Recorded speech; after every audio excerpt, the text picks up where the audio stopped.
Welcome to the Enhancement Talent Podcast. Any man with two hands has a fighting chance. You're only half the man that I am, and I have half the brain that you do. What? You are a sniveling little suck-up sellout full of suffering succotash, son. What? I'm not burning with you. Give me a hell yeah. We are back, and it's better than ever. Welcome to the Enhancement Talent Podcast, wherever you may be and however you may be listening. We appreciate you stopping by. I am your host, Brock Fluker, and I am joined by, today I think I really mean it, an ever-enthusiastic Chris Kirby. Hell yeah, man.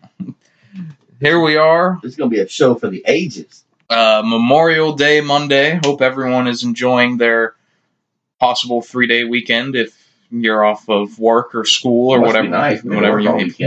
Yeah. But nonetheless, we have an AEW show to get to today. Double or Nothing. And Wait, what were those initials? they were AEW. Not WWE? Nope. Oh, We're good. we're doing a full review on an AEW show. And we're foregoing WWE So, for like the next 12 years. yeah. So just to give sort of an overview to this show, this is officially the first AEW show in existence. Well, what was All In?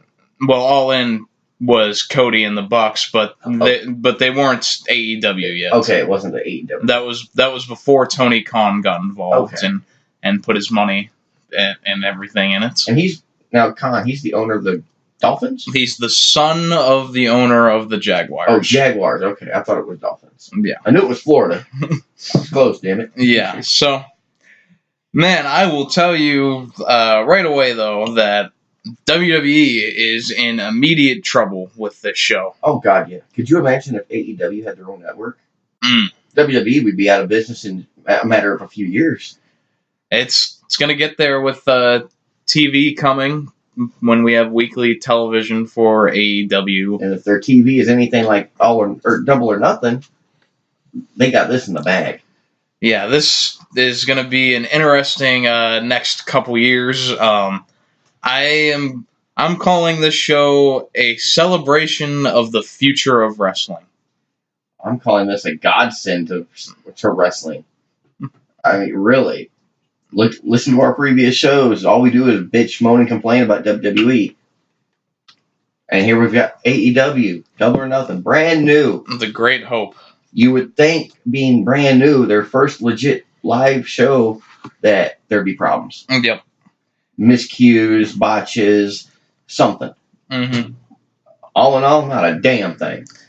Yeah, everything that I have critique on is very minor and really picky. really to be expected, really, when it's the first show that they're running. Yeah. Um, Now, overall, do you think Cody did a good job using what he's learned in WWE on what not to do for AEW?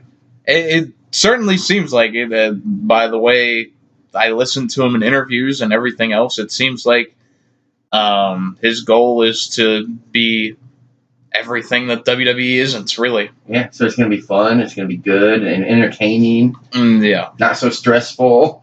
Yeah, and so we will have a Monday Night Raw show tonight, and it will be interesting to see if they have any response, if they want to put on a good show, or if maybe they'll make a snide comment on commentary and just do a regular show. I could see Graves saying something snide on commentary. Yeah, something vague. Yeah. Yeah, Other than that, I think they'll pretend nothing happened. but I'm going to be very interested to see if they try to adjust anything, if they feel any sort of appropriate fear in this coming now. And the biggest thing that happened on this AEW show, it delivered the surprise and the surprise debut that a lot of people may have expected or at least hoped for.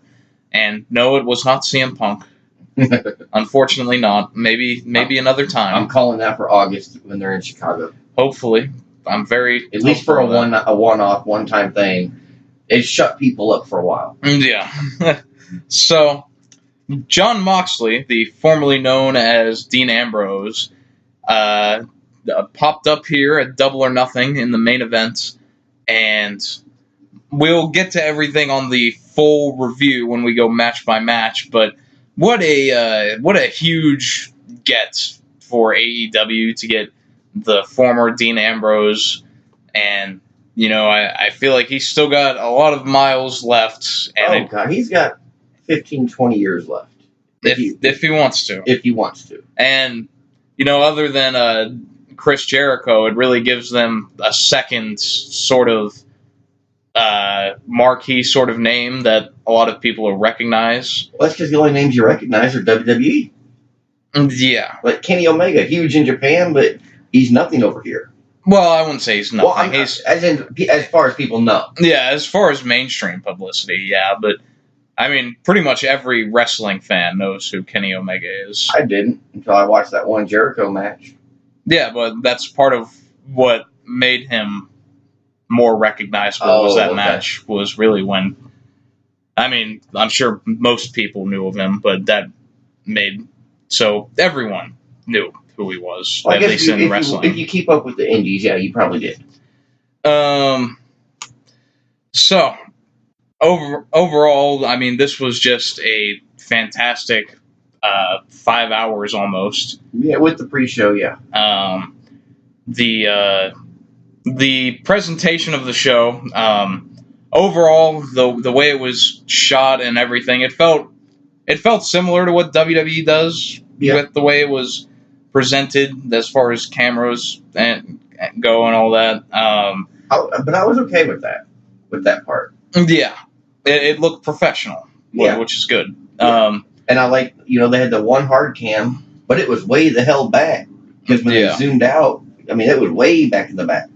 Yeah, there were some hiccups as far as the production of the show goes, which is really one of my few critiques of the show is that and it just comes with time, and it's not all on the production team either. It's on the guys in the ring too. Like in the Battle Royal, we saw a cigarette being put out on someone's forehead, and it was on TV for like 2 seconds maybe.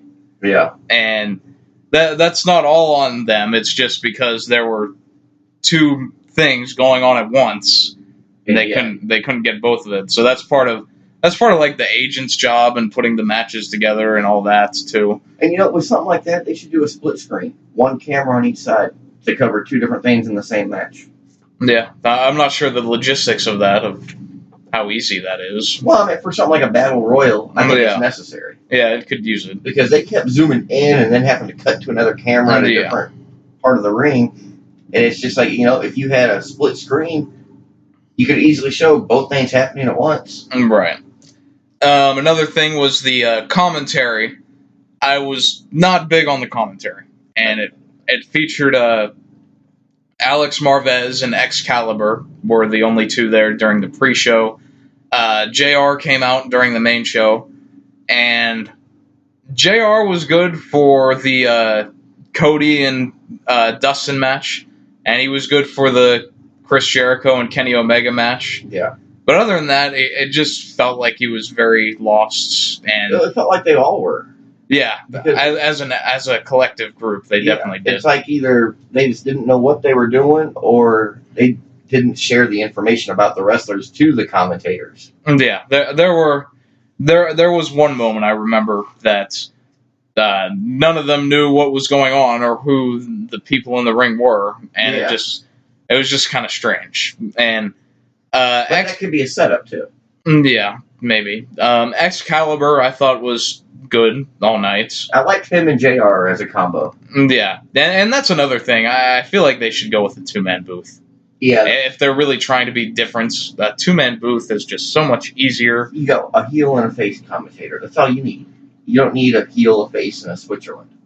Yeah, and I think part of it is that they probably didn't want to throw Jim Ross right into play-by-play.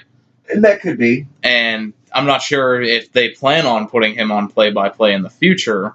Maybe for the pay-per-view. But it seemed like Alex was there just because JR probably couldn't do play-by-play. But He did pretty good though. I mean, overall. JR? Yeah. Yeah.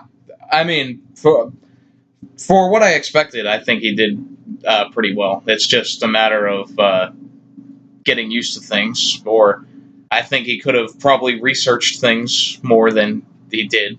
Yeah. But Alex Marvez, I was not a fan of. No. I don't know. I just felt like Keep him on the pre-show. I felt like he lacked energy and enthusiasm a lot. Yeah. I mean, especially being the first pay-per-view ever, first show ever, you think they'd be really enthused. Yeah. Someone who was enthused was Justin Roberts. Yes, he was. He was phenomenal all night. Yeah. And his rented tux. Yeah. And one of the things that Roberts talked about in his book was that, WWE put so many restrictions on what he could do, and if he was being too over the top with the name, they would tell him to tone it down. And, now that he's in AEW, they've just told him, be yourself, do you. Yeah. And I find it pretty fun. And I'll tell you what, somebody I thought I wouldn't see in AEW. Yeah, Justin Roberts. No. Earl Hebner. Oh, yeah. Earl Hebner. I could not believe he was there. I thought he retired. Yeah, we'll talk about Hebner later. I felt like... Yeah, because I've got a couple comments on refs. Yeah, so... Other than that, the only thing overall I will mention is that entrance music. Kind of lame. Yeah, obviously it's their first show. That's why I didn't even write it down. Yeah, but everything was very basic, and it didn't seem like they were playing the music loudly either.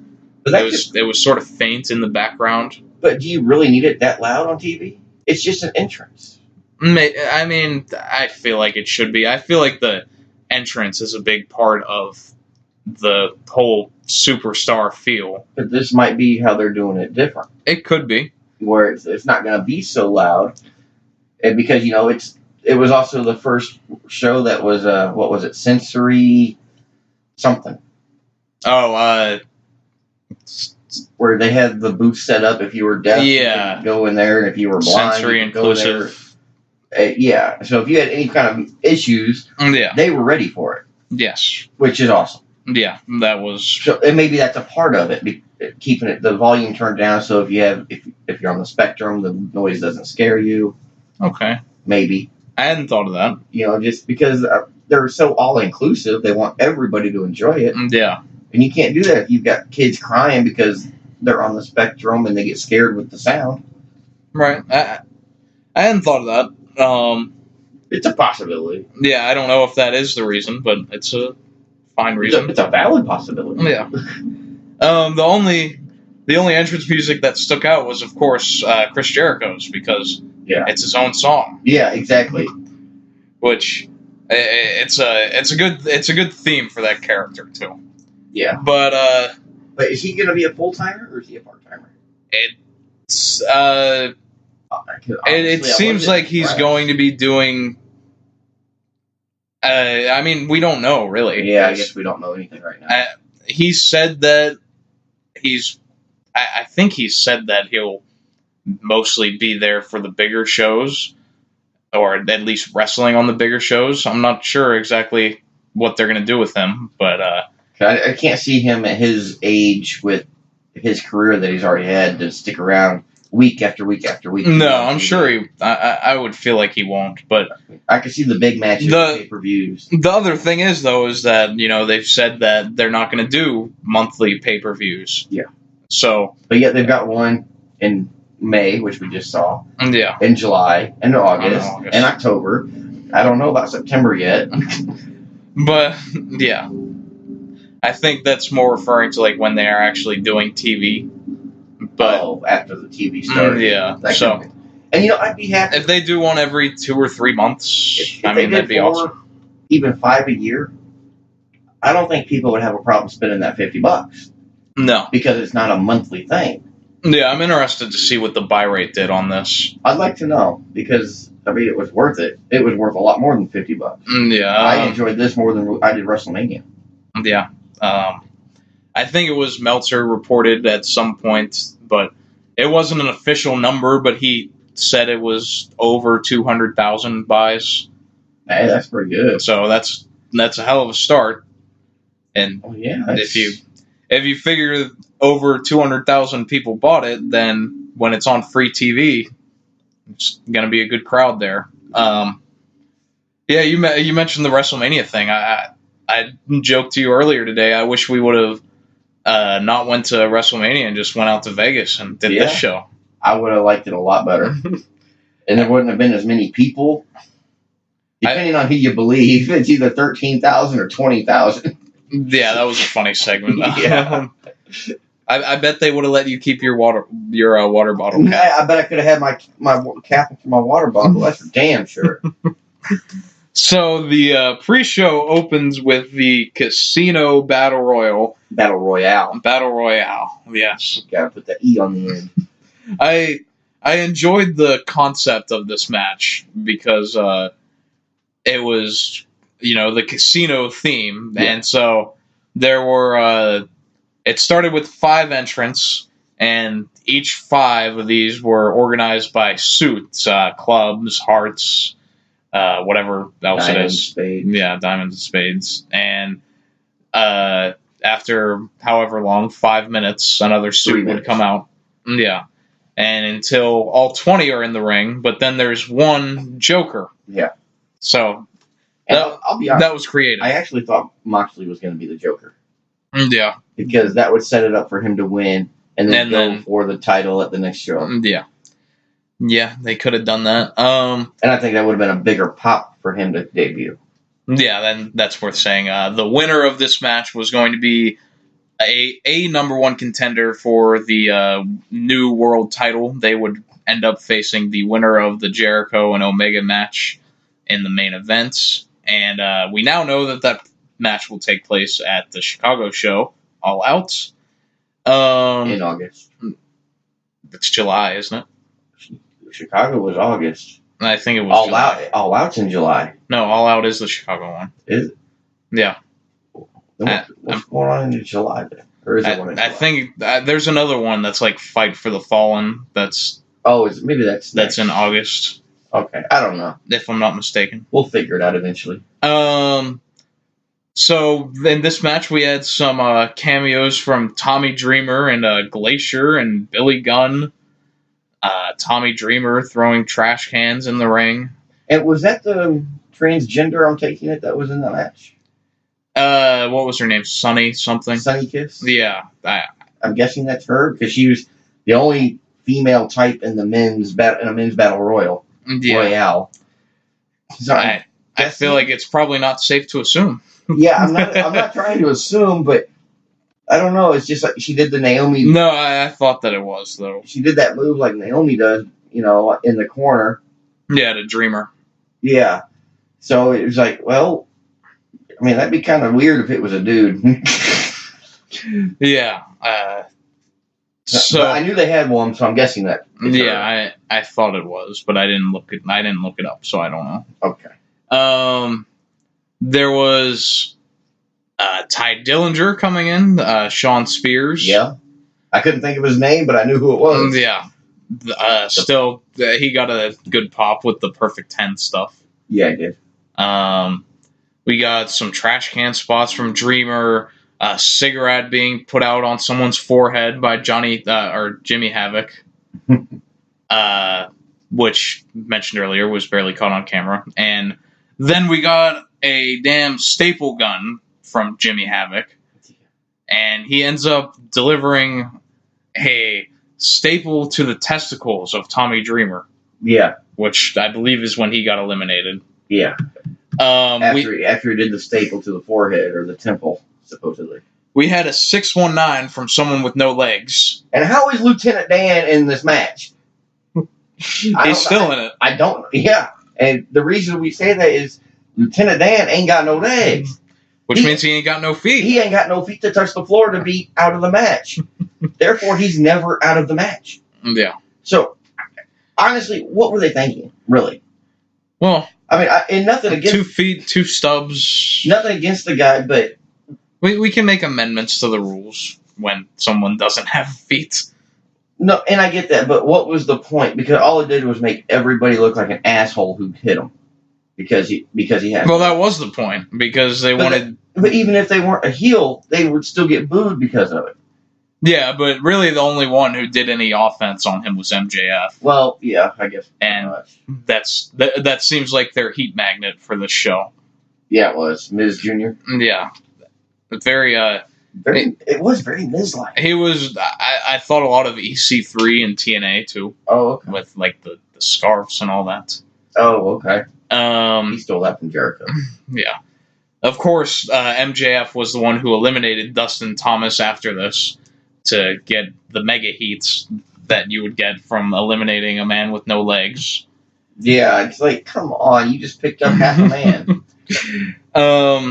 There was a wicked chokeslam through a table. Okay, I was wondering if you were gonna hit that because I got it. Yeah, Luchasaurus. Which I loved Luchasaurus. I was a big fan of him too. He just carried such a good presence throughout this match. I mean, and the character, he was always in character. Yeah. He never broke. So is his character that he's half lucha, half dinosaur? I'm thinking, or some kind of source. Maybe he's, kin to the Funkasaurus. I hope not. This damn chokeslam, though, to Joey Janela. Oh my god, it killed that dude. I hope he has a good chiropractor, because he went neck first through this damn table. Yeah, and it wasn't just on the back of his neck. It looked like it was like sideways. Yeah. It was hard. Hard landing.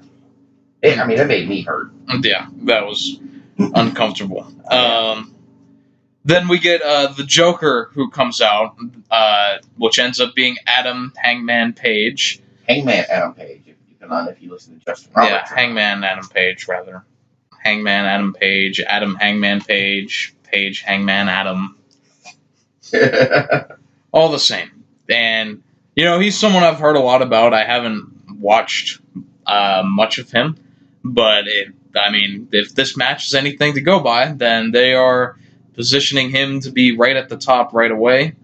Well, he's part of, I'm not going to say the creators, but the elites. Yeah. Yeah. Because it was... I think that was part of their storyline, is actually that he wanted to be in the elites, but they kept not letting him. I think that was something. But later in the match, MJF took a nap on the outside of the ring.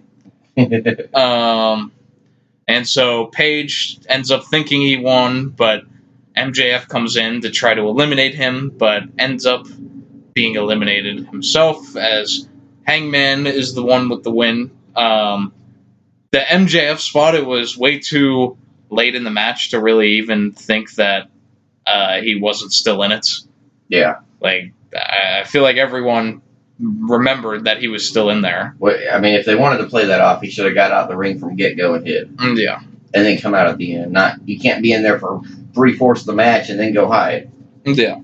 I forgot to note this, but do you remember the Orange Cassidy spots? He comes in as, I think it was Dreamer that he does the yes kicks to. Oh yeah, I didn't know who the hell that was. With his hands in his pocket, yeah, just lightly. Yeah. And then when he gets thrown over, he still doesn't care. Yeah, what was the deal with that? I guess that's his gimmick. He just don't care. He just doesn't care. Well, that'll work for Hawkins. Yeah. That was. I got a good laugh just out of that visual. There was some good laughs in this show. Yeah, a good few. Just a few, but good ones. Yeah, so Adam Page ends up winning. He's going to go on to the All Out show to challenge for the new AEW title. And then we'll go to the main show. As we had it kicking off with... I didn't even hit the other match that was on the pre-show. Do you have any notes on it? I do. What you got?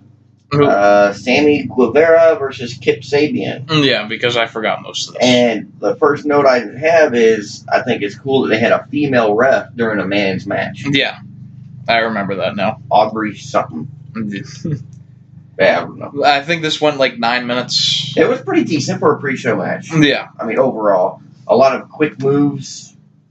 But what got me was Sabian dropping doing the shooting star press on the other guy, Guevara. Yeah. With Guevara hanging over the barricade. Oh, yeah, I remember that now. And that was pretty much it after that. Sabian won. Yeah. But, oh my God, I've never seen a shooting star press onto somebody on the barricade. Yeah, I thought he was like going to go for a leg drop or something. Yeah, what you would expect. But no, and he hit good on that too. Yeah, and then he pulled out a 630 for the win, Yeah. I think. Yeah, it was a good match. It was. I mean, I understand why you didn't cover it. There wasn't a whole lot noteworthy, but being the first show, I want to hit every match. All right, I got you. Or at least go over everything I got noted. So we had SoCal Uncensored of Christopher Daniels, Frankie Kazarian, and Scorpio Sky defeating the Strong Hearts of Sema, T-Hawk, and El Lindaman. I obviously knew Daniels and Kazarian because they've been around forever. Yeah. Scorpio Sky I was familiar with. I actually had to look him up because I almost thought he was Too Cold Scorpio from years back. And then I had to see when he was born and realize, well, shit, you weren't even alive when he was there. Yeah. But because, I mean, he kind of looked like him, you know, and I don't mean just because he's black. But, I mean, he kind of looked like him to me and the name. Yeah, so this was a fun 6-man tag, I'd say. Now, let's go over these rules for this tag match. Yeah, so they made the announcement here that in AEW rules that there will be a 10 count for when a partner tags in. Yeah. They'll have 10 seconds to get out of the ring. Or if you watched anything on this show, you don't even need a tag. Just walk in the damn ring, use your 10 seconds, and leave. Yeah, that was a big note I had in a lot of these matches. Yeah, and to me that almost ruined it. I'm not going to say it did. Yeah, I wouldn't say it ruined it. I'm just saying it hampered it. It almost ruined that match for me. Yeah. On every match that it happened. Because it was like, come on, this is ridiculous. Yeah, there's definitely too much of that. Yeah. Now, it could just be because it was the first show and they're just going all out. Yeah, but I think that's... Especially with the Young Bucks match later, I think that's just what they do. Yeah. But, they might be... they'll listen to podcasts and reviews that people do, if they're smart anyway. They'll listen to shit that people say, and, I think they'll listen to the people. They're doing this for the people, so why wouldn't they listen to us? Yeah. Did you have anything else on this match? Let's see here. Hard-hitting match. Yeah, it's not much of a match, it's just a free-for-all. Yeah. And the referee had no control over anything except maybe his own bladder. SCU wins with a moonsault onto a tombstone. Yeah. Which, some of the moves he was doing. The best Meltzer driver, or the greatest Meltzer driver, or whatever it is. Is that from Dave Meltzer? It is. He made it? Well, it's originated by the Young Bucks. And the whole inside joke was that, Dave Meltzer always gives them high ratings for their matches. So they named the move after him. Okay. Well, I heard him call it that, and I was like, that can't be it. Yeah. Okay. Well, that's kind of cool of them, though. Yeah. I mean, they didn't have to, but they did. We had what was supposed to be a triple threat match up next with Nyla Rose versus Dr. Britt Baker. And side note, I looked it up. She is a real dentist. That's good to know. Just saying, side note. They don't call her doctor for nothing. She is a DMD. I just popped when I heard from Pittsburgh. Oh, well, of course you did. So I'm instantly a fan of Britt Baker. And then Smiley Kylie Ray, who I was not a big fan of. I wasn't either. She kind of reminded me of early Bailey on Speed. Yeah. Just too damn happy. I mean, she gets thrown down in the mat. Nobody is that happy. No. I mean, I understand it's a good night, be happy, but this is just overdoing it. Yeah, this was like Bayley turned up to 1,000. Yeah. But before the match starts, we have Brandy Rhodes coming out, and she says that she trusted all of them that this match would be great, but she says that she wants it to be awesome. Yeah, and for a minute there, I was like, Miz? Yeah. Maurice? Yeah, right. And then out comes Awesome Kong. Oh my god. What was her name in WWE? Karma. Karma, that's it. I couldn't think of it. I knew her from TNA. Yeah. And you go back to those TNA days, I mean, in like 2006, they were doing Awesome Kong. Maybe it wasn't that early, but like the Awesome Kong and Gail Kim rivalry in TNA, that was the best. That was them trying years before WWE even thought about making women's wrestling a legit thing. And TNA was doing that long before then. Oh, yeah. And it was largely thanks to Awesome Kong. And, I mean, I know she was with WWE, but it was very brief because she ended up getting pregnant. Yeah, and then they let her go. Yeah, and she had a miscarriage on that pregnancy, unfortunately. And yeah. And I think this is her first wrestling appearance since 2016. But it makes me wonder, is she signed like a permanent thing, or is it going to be a part-time, or... I wouldn't be surprised if this is the only show that she's on, really, just because. I wouldn't either. For one, I think it seemed like during this match that she just doing a lot of basic stuff was not easy for her, and that's just partly because the wear and tear that she's had on her body throughout time. Yeah, I'm sure there's ring rust. But she looked great. I mean, she did, and all the spots she did were good. And not to make fun of her, but she looked like she had lost a little bit of weight since I've seen her. She looked like she lost a ton of weight. Yeah. I mean, props for getting out there. Yeah, and she got a huge pop as soon as she came out. Yeah. But did you see the faces of everybody else in the ring? Oh, my God. Except Kylie Ray. Oh, yeah, except Kylie Ray. She's still smiling. She's still smiling. Like, oh, my God, I get to meet Awesome Kong. Yeah. And another minor nitpick is that I didn't like Brandy Rhodes' presence throughout this whole show. She had no need to be there. Yeah, it seemed too much like Diet Stephanie McMahon. Yeah. And I don't really want the sort of traditional heel authority figures. We don't need it. If we want that, we'll watch WWE. Yeah, I didn't care for that. But if anything, come out with your damn husband. Yeah. And even then, you don't need to do that.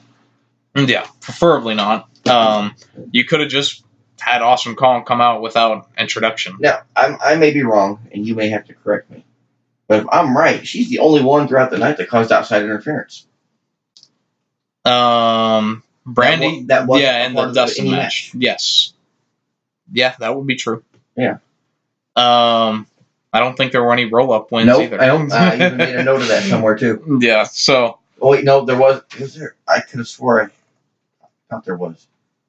Maybe not. We'll go through it. Yeah, I'll find it if it's there. Yeah, so...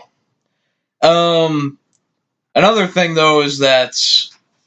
Awesome Kong's presence sort of diminished Nyla Rose. Yeah. Because... It made Nyla Rose look like a lightweight. Yeah, I think it was JR even said that it made her look like a cruiserweight. Yeah, something like that. And if Nyla Rose is who they're gonna be the monster of the women's division, then it definitely didn't do her any favors. No. I mean, there was a lot of action in this match. Yeah. A lot of hard hits for women. Most of it, Awesome Kong was on the outside of the ring for. Yes. She came in for her spots. And for what she was supposed to do, she did good. Yeah, and they did the whole Tower of Doom spot where Awesome Kong does the double powerbomb superplex. Kind of looked weird because she just didn't line up right with the others. Mm-hmm. And if you look at it, most of them they'll put, you got the guy on the top rope, you got the two on the side, on the middle rope, going for a suplex, and then you got the third one on the apron, standing between them with their arms, grabbing each leg. Yeah. Well, Kong ended up putting her head with her, like, in the leg with the arm and going down with it. I mean, not saying it was bad or nothing. It was just weird because I've never seen that done. Right. Yeah, so... I was very impressed with all four of these. Yeah, she ends up eventually getting taken out, I think being pushed into the steps. Yeah. Everyone in this match was... they worked well. I was a big fan of Britt Baker coming out of this match. Just a lot of action from her, and even though I don't really like the gimmick for Kylie Ray, she still worked her ass off, as everyone did in this match. It's just a character. She definitely proved herself. Yeah, and the one visual from this match that stuck with me though is that, I don't know if it was intentional or not, but what ended up happening was that Kylie has like the bow in her hair or whatever. Oh, you're getting to that super kick, aren't you? Yeah, and Britt Baker super kicks her so hard that the bow flies off of her head. Yeah, the ribbon or whatever it was came out of her hair after that kick. Yeah, that was a really cool. And I'm guessing that was the end of the match because I didn't even write who won. Yeah, after that, Britt Baker did another move. I don't remember whatever her finish is after the super kick and pinned Kylie Ray. Okay. Yeah, for some reason I didn't even write down who won, but I was so excited about that super kick knocking the ribbon out of her hair. Yeah. But if you look right before the super kick, she got that ribbon almost out of her hair. Yeah. All she had to do was swing her head and it would have fell out. Yeah. Good placement, though. Didn't take away from it. No. Not at all. Yeah, so really fun match. I would say that this is where things really started to get in gear for the rest of the show. Yeah, because it was like almost 5 hours long total. And I'm sitting there watching last night, and it was like, man, I don't want to watch all this. It's going to take 5 hours. And, normally with WWE, I'm fast forward. Oh, good move. Fast forward. I couldn't do that. Yeah. You just couldn't skip anything. Don't get me wrong. I did hit the little double tap a couple times, but that's when like everybody was down. There was nothing going on. Mm-hmm. If I can save 20 seconds, I will. But, I mean... For me, not to skip really any lane, especially in a women's match. Don't get me wrong, I love women's matches, but they can sometimes be boring. In WWE. In WWE, yes. Well, I'm very impressed with their women's roster. That's another thing, is that in WWE, largely, they are factoring looks into who they're hiring. Fair or unfair. Yeah. Well, it's unfair, but do it. This is all women's wrestlers that have been doing this long enough, and that's not to say that they don't look good. Plenty of them are very attractive, but that's not what they're here for. No, they're here for the wrestling, not the blonde hair, big boobs. Yeah, which I thought was great because I only saw one blonde. Yeah, so that's nice. And she was probably too old for WWE. Yeah, I did see one idiot tweets about that they need to hire more good-looking women, and that it's... Oh, he got his ass chewed up, I'm sure. Oh, yeah. Yeah, I mean, you don't need to hire models. We did that with the Attitude Era in WWE, and guess what? It ruined women's wrestling for years. Yeah, for a long time. A long time, if not a decade. Yeah, and in a very rare instance, you get a Trish Stratus out of that. Very rare. But more often than not, you end up with a Tori Wilson or a Dawn Marie or... And not knocking them either, because they were but they're not main card, like A-listers. Yeah, and it's just a different time. Yeah. And those girls worked for that time. But a different promotion as well. Yeah. So, I mean, being that this was made by wrestlers for wrestling fans... I mean, I have extremely high hopes for this company. Right. Because it's made for me. Mm-hmm. I mean, how long have I been saying it on our show that I'm tired of all the video packages and everything? We had 2 video packages on this whole show. Well, 3 if you count the one before the Omega Jericho match. Yeah. Because they showed the one with Cody Rhodes and Dustin and Dusty twice throughout the night. Yeah.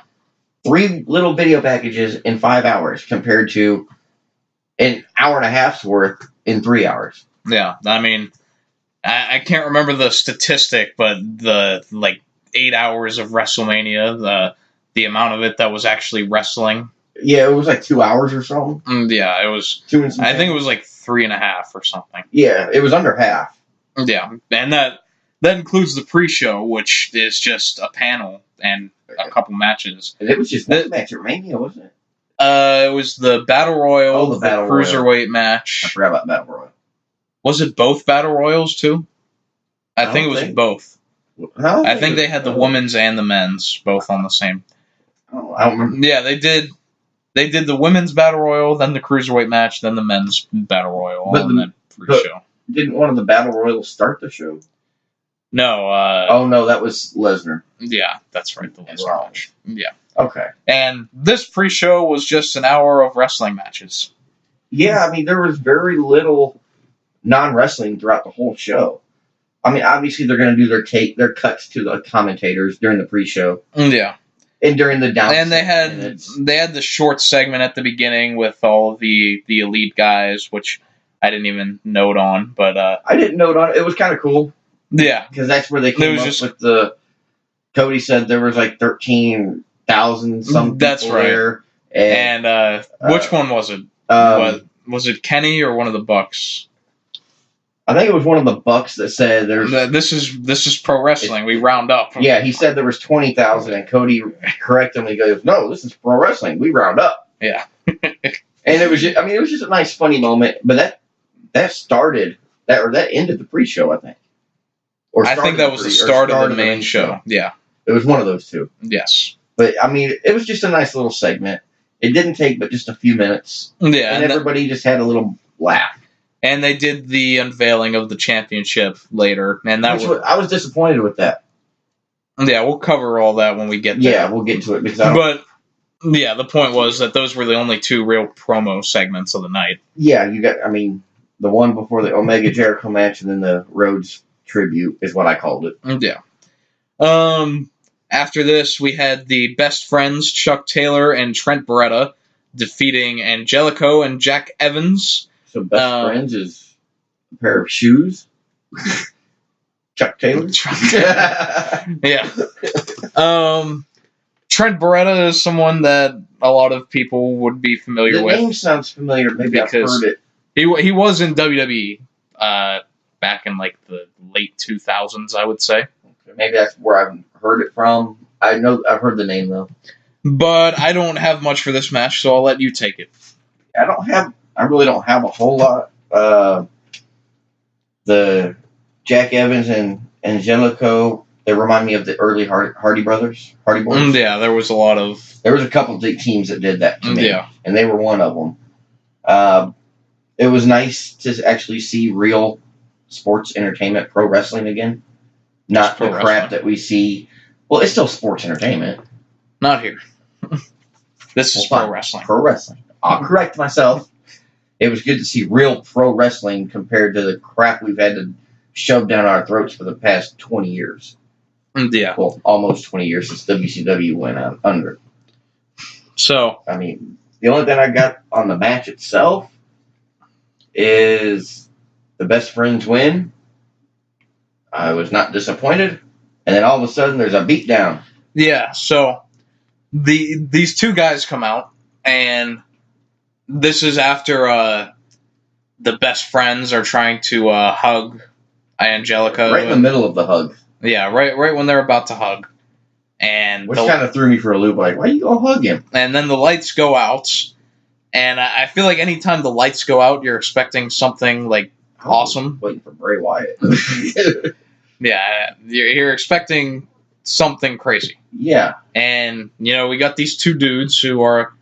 The commentary didn't tell us who they were. They didn't know, according to them. Yeah, but They are apparently the Super Smash Brothers. And they had 10 or 15 minions? Yeah, and a bunch of minions, and they all beat up everyone.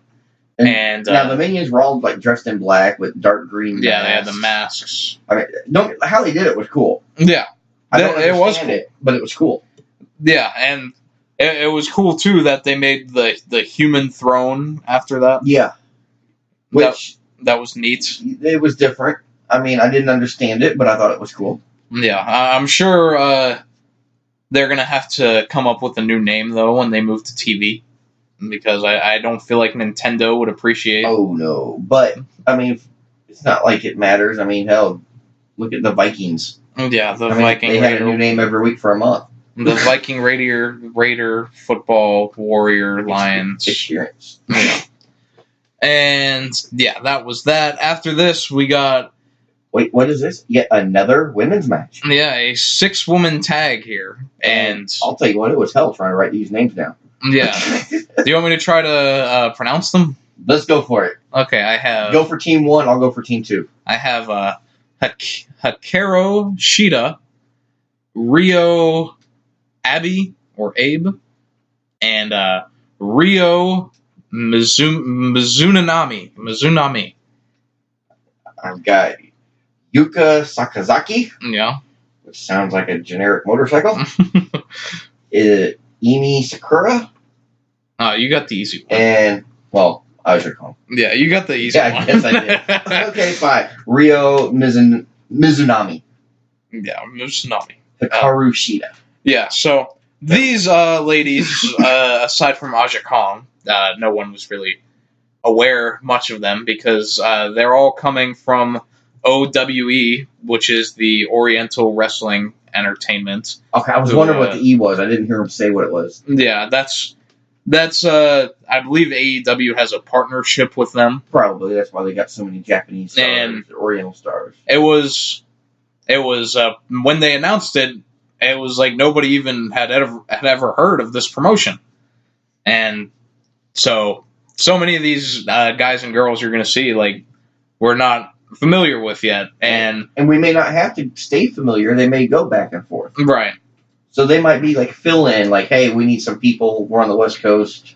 Yeah, but for these 6 women, dear God, was this some strong style. Now, Aja Kong, I remember her with, like I told you off air earlier, with the Bull Buchanan. Yeah, Bull Buchanan. I remember those matches. I've seen them. So I knew her, and I mean, don't get me wrong, she looked all right for, I'm guessing, her age, but 48 she is. She's still a little rough. I mean, she might want to think about stopping soon. Yeah. She's having issues doing almost everything. Yeah. Wasn't the best. But if it's just But I still like to see a nice back fist. Oh, God, yeah. Because she taught Awesome Kong the back fist. Yeah. But, I mean, can we say, oh my God, on that side German suplex from Aja Kong onto that little girl? Oh, yeah. I swear to God, I have it right here. I think Kong just killed that little girl. Yeah, there was a lot of brutal stuff in this match. I mean, the way she landed, that girl was only 4'8", 82 and a half pounds soaking wet? Yeah. And then Awesome Kong did... It'd be like doing that to Alexa Bliss. Yeah, that'd be like Braun Strowman giving a side German suplex to Alexa Bliss. And watching her bounce around. I don't know how she lived after that. Yeah. This was the match that there was the slight botch where there was a near fall. Yeah. Whoever the timekeeper gimmick was rung the bell.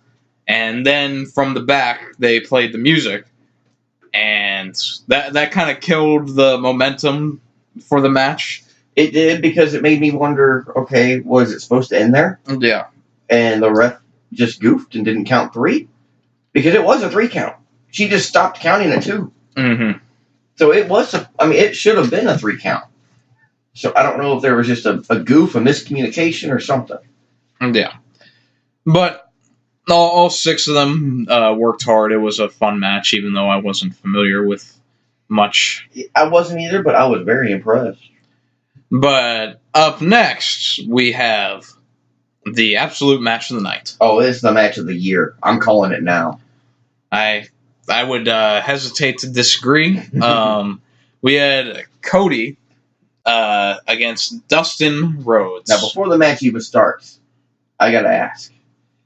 We saw the skull throne. Yeah, I was going to get to that. Okay. So, Cody makes his entrance, and there's a throne reminiscence of a Triple H logo, skulls. Well, it's kind of like the throne he came out on some years ago. WrestleMania 30, I think it was. Yeah. And so he sees it there, but he still just walks to the ring. And then Brandy goes under the ring and hands Cody a sledgehammer, which might kind of be Triple H's thing. And after this, Cody goes back up to the throne. And everyone's cheering again, going back up there. Yeah, and he smashes the throne with the sledgehammer so that as soon as it hits it, it explodes. Yeah. And just like smoke coming out of it. Which, who knew that could happen with a wooden chair? Yeah, I thought this was kind of lame, to be honest. I mean, I thought it was a jab at Triple H, personally. Now, Cody did an interview yesterday. Yeah. And he said it was not a jab. His words were he's just trying to show that he wants to play ball. Yeah. Which he wasn't trying to take a jab at Triple H. I thought it was weird that it was Triple H because Triple H, I mean, he's of any one of the higher ups there, I feel like he's the one that respects that family more than anyone. I mean, I think he's the only one in the higher ups that respects anybody. That's true. But especially Dusty, because, Dusty works closely with NXT, and they ended up having the Dusty Rhodes Classic for the tag team tournaments, and Triple H was really instrumental with everything that I think even Dusty coming back to be in NXT at that point. Yeah. So it was weird that Cody centered that at Triple H and not Vince. Well, but I mean, you got to put it on the flip side. What's Vince recognizable for? He doesn't have a throne or a sledgehammer that's easily recognized. Ooh, a skull throne and a sledgehammer. It's a jab at Triple H. Yeah, I mean, I guess there's not a lot. I mean, what are you going to do with McMahon? Just start walking down the aisle all funny? Yeah, I don't know. There could have been a throne that said "No chance in hell." That could be her XFL. Yeah, so that I can't help but say that this was a little more petty than it needed to be. But on the flip side, and I kind of forgot about it, is that Triple H did make a comment in his Hall of Fame speech about AEW. Mm-hmm. Called them a pissant company or whatever. Yeah. And I think he was even directing that at Billy Gunn, who was going to work there. But I didn't know Billy Gunn was going to work there. It was just a one-off kind of thing. Well, I think he might be a producer. Oh, okay. Or a backstage role. Now, I don't know what notes you got for this match.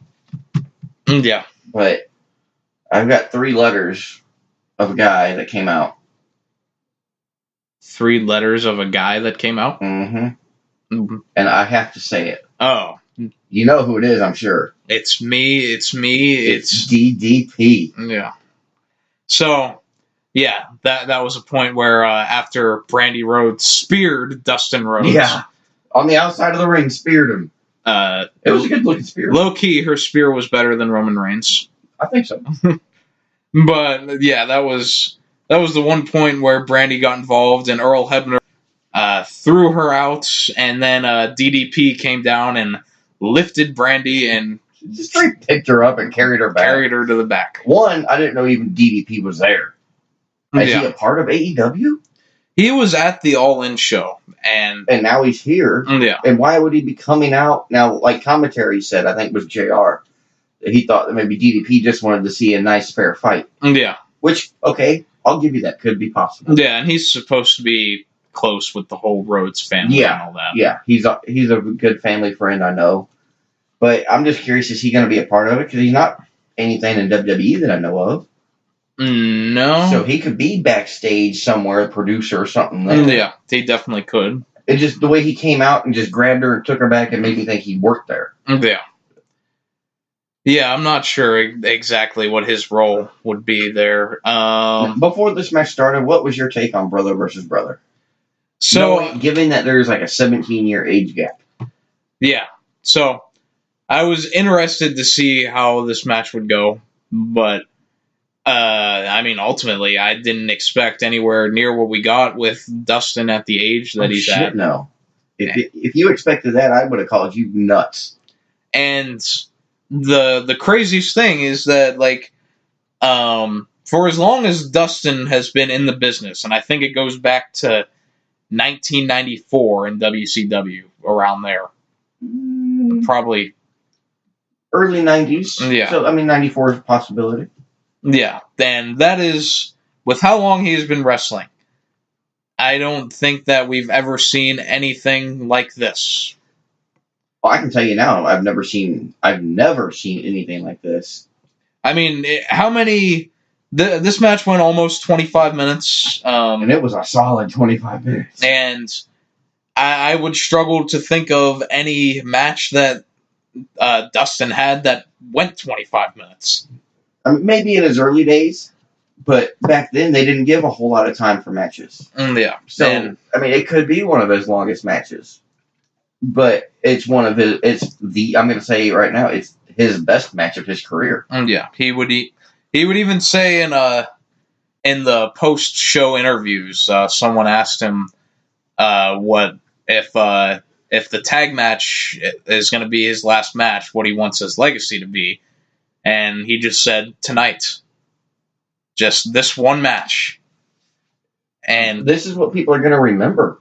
Yeah, at least anybody that watched it, definitely, and it was just so good to see for him. I mean, someone that's worked that long and 50 years old, and the stuff he was doing and taking. Yeah, he even pulled out a Code Red. Yeah. And I'm not talking about his face. Yeah. He was pouring blood. Yeah, the amount of blood in this match was crazy. And it was all him. Yeah. It was all from his forehead. Yeah, I was a bit worried. Yeah, I was too. It seemed like it could have ended up being an Eddie Guerrero situation. And I never saw Earl Hebner check on him. Yeah. And the commentary made the comment several times that he needs to check on him. Yeah, maybe they should think about stopping. Or, give him a towel to wipe his eyes. Yeah, that's something they should have done. Yeah. In WWE, as soon as you're bleeding, they put the gloves on. He didn't put gloves on at all. No. Which, if that's what they want to do is wear gloves when there's blood, I get it. I understand it, and I'm for it. Yeah. I'm not gonna talk shit about it because they want to be safe. Right. But it was just weird to see the referee not put gloves on with that much blood. Yeah. So this happened where there was a spot where Dustin put Cody up on the top rope. He was going to go for the Shattered Dreams, I think is what it's normally called, where he splits the legs and kicks him in the nuts. But Cody ends up getting out of that, and he rips the middle turnbuckle off, the middle turnbuckle pad, and he just chucks it into the crowd, which Excalibur had the nice line of, that's going on eBay tonight. Now, wait a minute. You're saying that Cody threw it in the crowd? Yes. No, he didn't. Who did?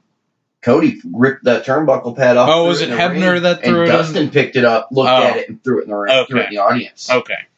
Because Cody was still sitting on the ropes guarding the exposed turnbuckle. Yeah. And then Dustin threw it out. And then, of course, the comment from Excalibur was, yeah, that's going on eBay. And I'm just sitting like, you're damn straight it would.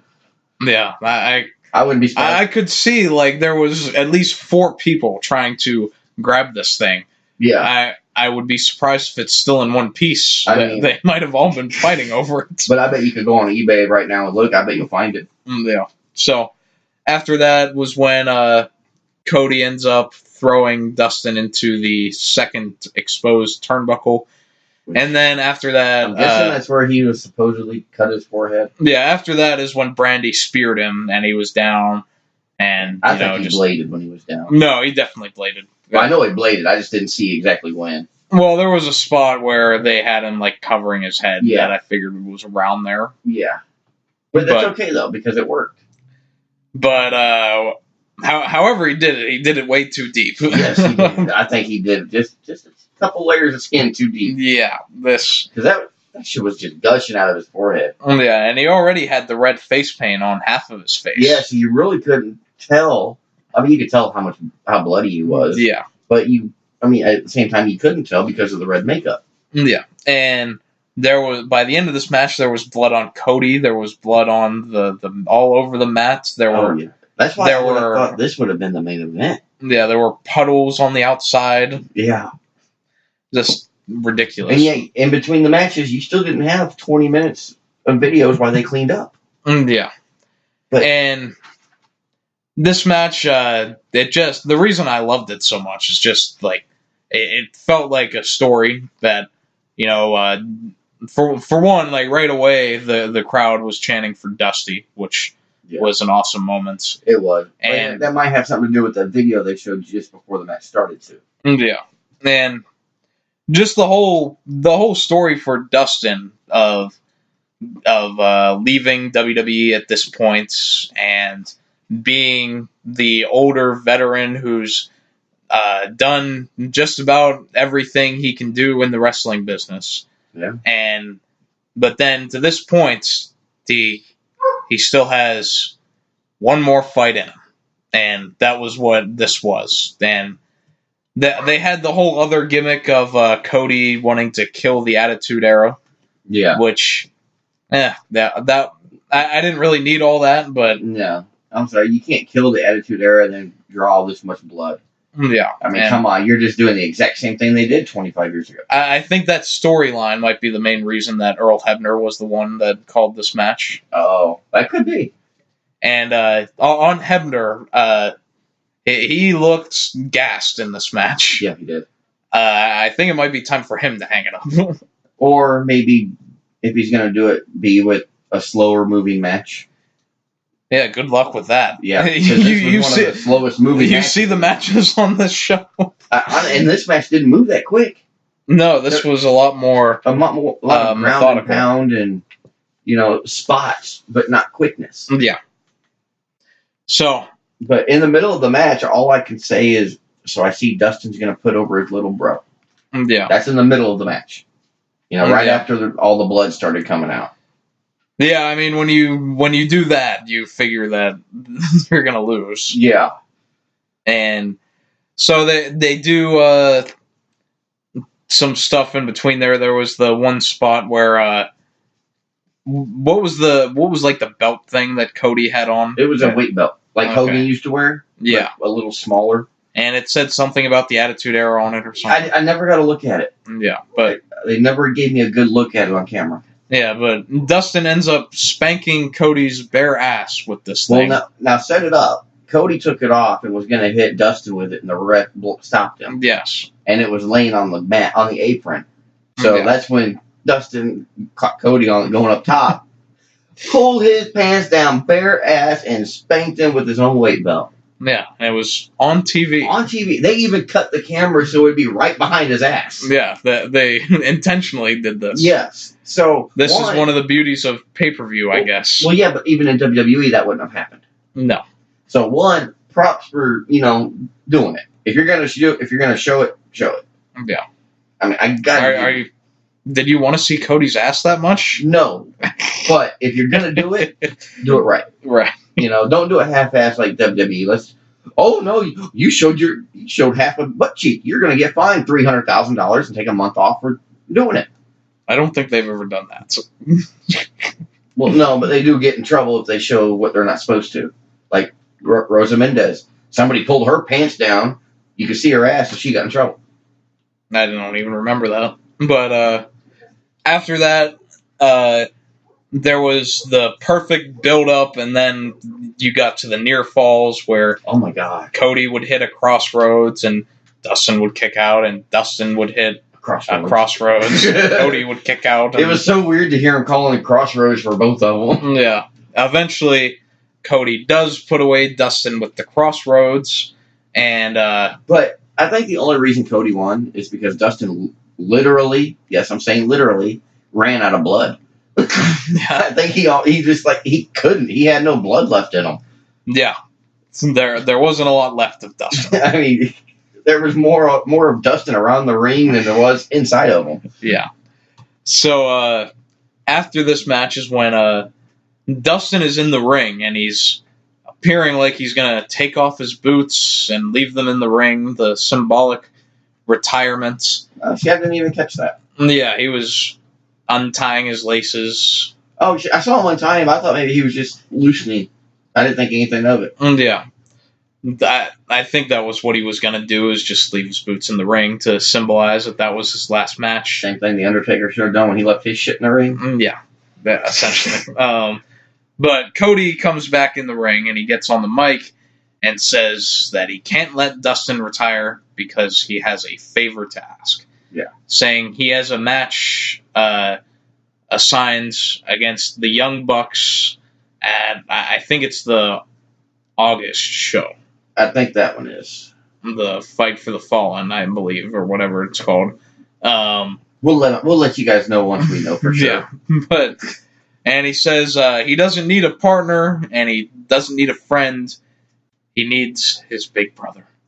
And saying that, his voice actually cracked. Yeah, that was the good acting on him. Yes, I mean obviously we know it's all acted, but a grown ass man, sitting there letting his voice crack to tear up. It made the spot. Yeah, you could feel it because anybody could have came out. I don't need a friend or a buddy. I need my older brother.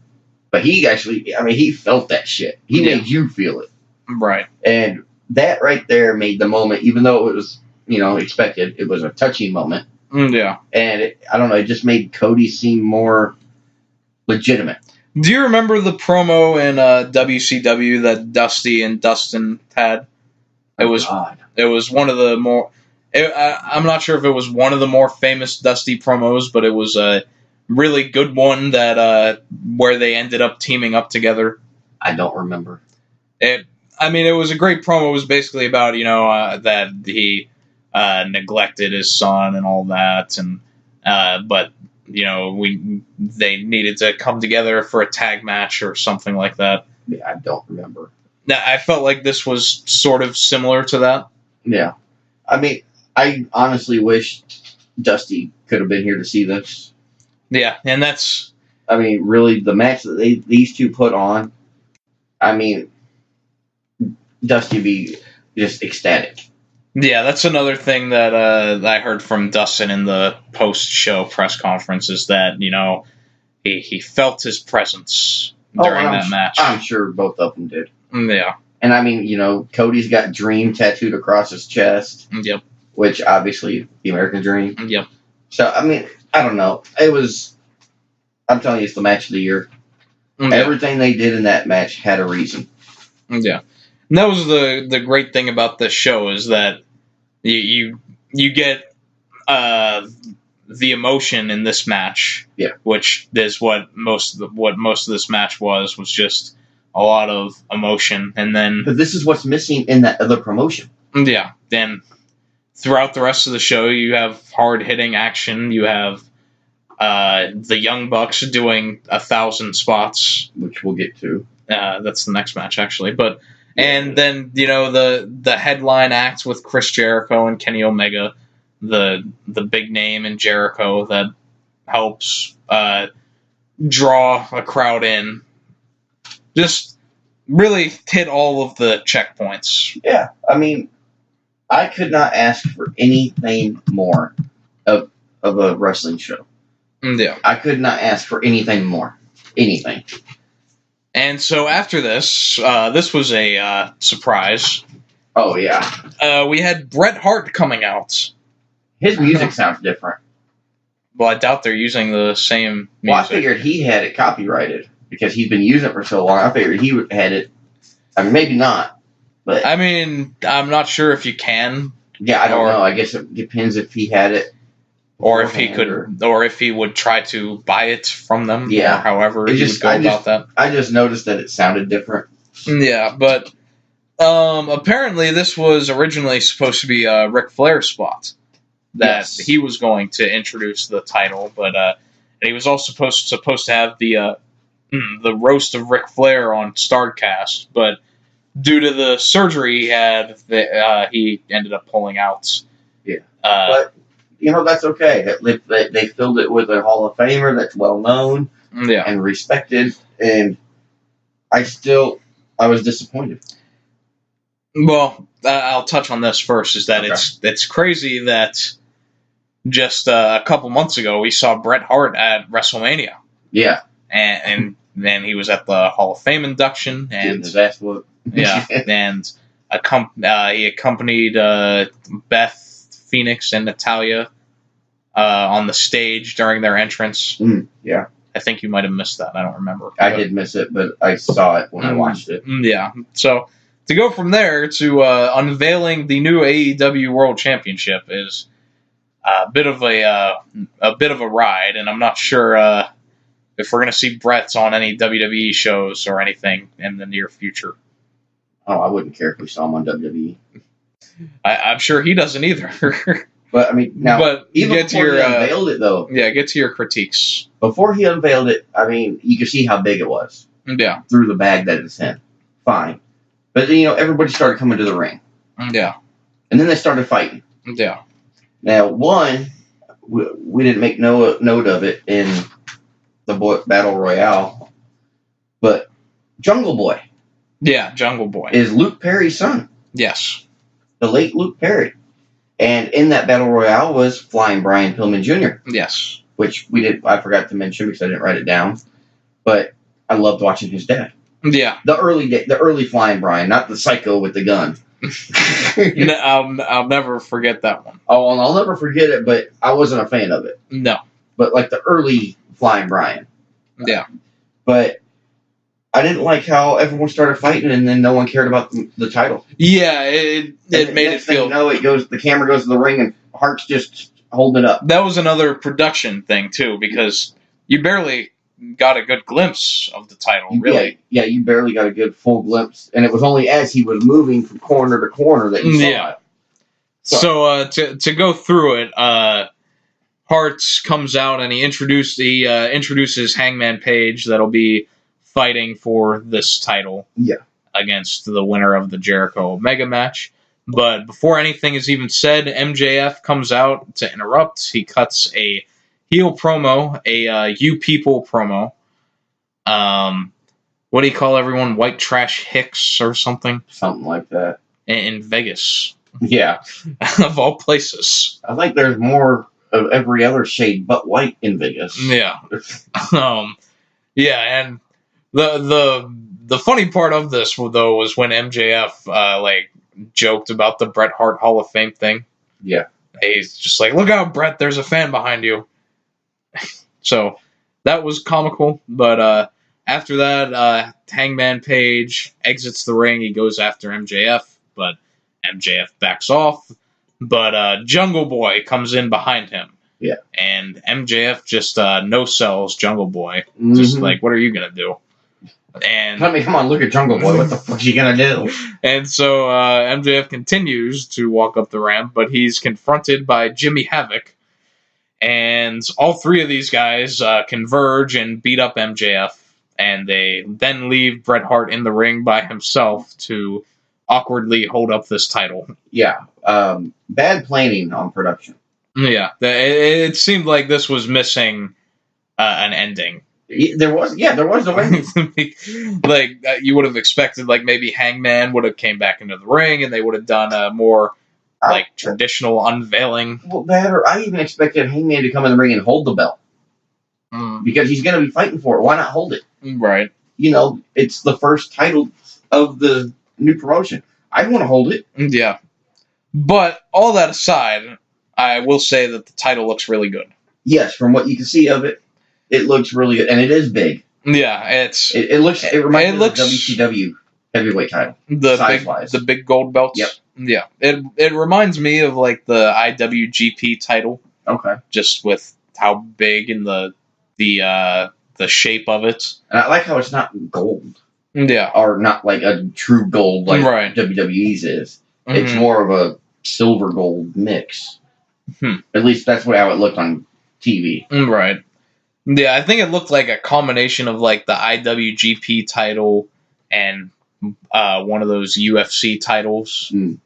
It had that sort of vibe to it, but I thought it was refreshing compared to the bland style of WWE championships. That's all they do with their belts now is just put a big W on it. Yeah, And then with a change different the color. Yeah. And yeah, they look more like belt buckles than championships. Yeah.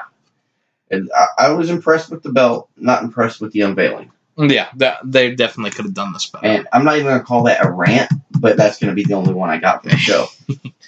Yeah, not quite like we got on Thursday. Oh, God, no. So we had the second to last match of the show. We had the Young Bucks against the Lucha Bros of Pentagon and Phoenix. Which I've seen Pentagon before. Yeah. Somewhere. Maybe Lucha Underground. No, I never watched that. No. I'm talking like years and years ago. Oh, I'm not sure. Unless it was somebody just going by the name Pentagon. Maybe. Well, no, because this was Pentagon Jr. Yeah. So maybe I know his dad. Maybe. We'll have to look into that. But, I mean, the Lucha Bros, I was actually impressed. I didn't know anything about them, really. Yeah. Just like Young Bucks, didn't know anything about them. Another team that reminded me of the Hardys. Yeah. So, the big story in this match on the outside was that the Young Bucks at the All In show, they had what was supposed to be a big tag team match, and because someone else earlier in the show went over on time, they had to scrap their whole match. Okay, that explains it then. And so this match made up for that. Because that explains, because I think it was JR that said, it might have been Excalibur. Because I didn't know what was going on between these two teams. Yeah. And they said that the Young Bucks won the tag belts from Lucha Brothers. Yeah, and these are after the Lucha Brothers already had a match, then they came out and demanded a match and got it and won. Yeah, this is the AAA tag team titles. Yes. Which, and I mean, honestly, my first thought was, okay, well, these are the AAA tag titles. The Young Bucks are going to drop them because they've got, they're going to have tag belts, I'm assuming, at AEW. Yeah. I'm assuming. I don't know yet. No, I'm sure they will. But not a big enough roster to have it yet. I'm sure they will. They've built a good start to a tag team division here. Yeah. Oh, yeah. Yeah, so all that aside, this match, this would be the first Young Bucks match you've probably watched. It was. I've heard about them. I've read about them. But this is the first time I've actually seen them. Yeah, and there were too many spots to even call in this match. Right from the beginning, all the big set of like reversals and I'm not going to say reversals, but like misses where they just move and dodge. There were so many of them you couldn't count them. And it just ended in a stalemate. Right. Which was fine. I like the way it worked out.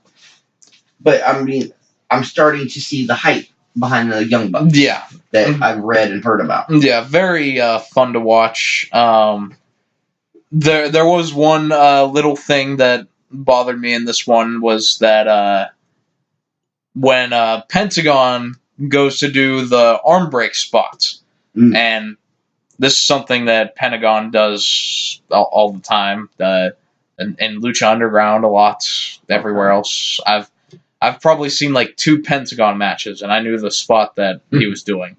But JR did not, because he thought that he was going for a submission. Which, that was my main point on why JR didn't do enough research for the show. Yeah. But we'll get there, I'm sure. Give him time. He's a little rusty. Yeah. So after that, just spot after spot. The flipping stunner. The flipping stunner. And I mean that. Literally flipping. Yeah. Coming up. I don't know who it was, but I think they came off the top rope. And I don't know what they were doing.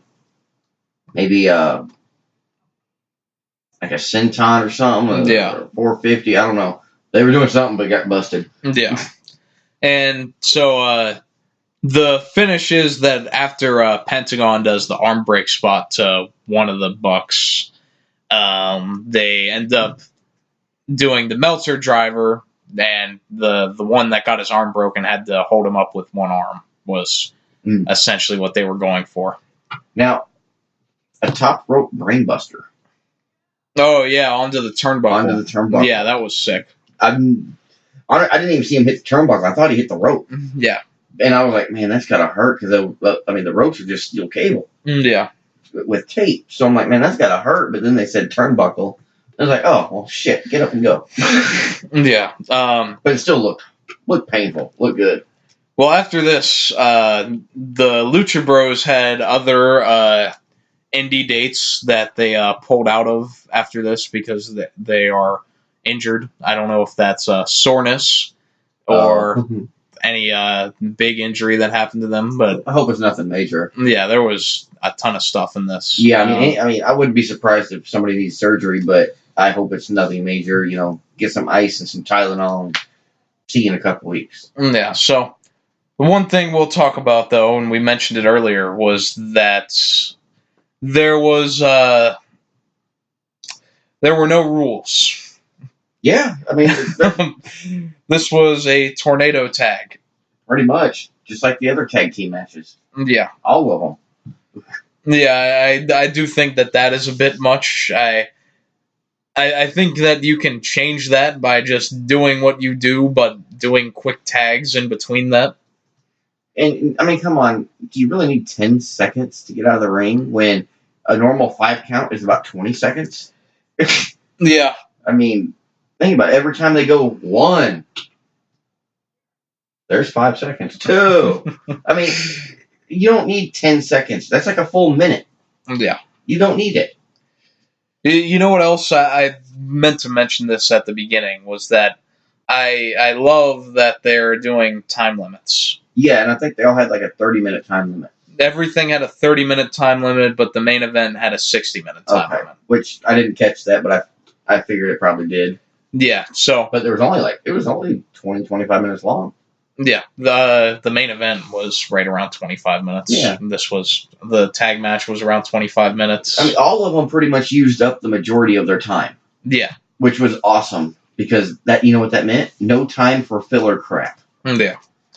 But I'm sure they're going to keep this going into TV with the time limits, which I think is a good move. They used to do it. Why not? I mean, that way you don't have, matches going forever, and then people have to get their matches cut from the card altogether. It eliminates the booking of doing a screwy finish, because if you need to do something, if you don't want to have either guy lose, you can have it go to a time limit draw, and that can further a storyline.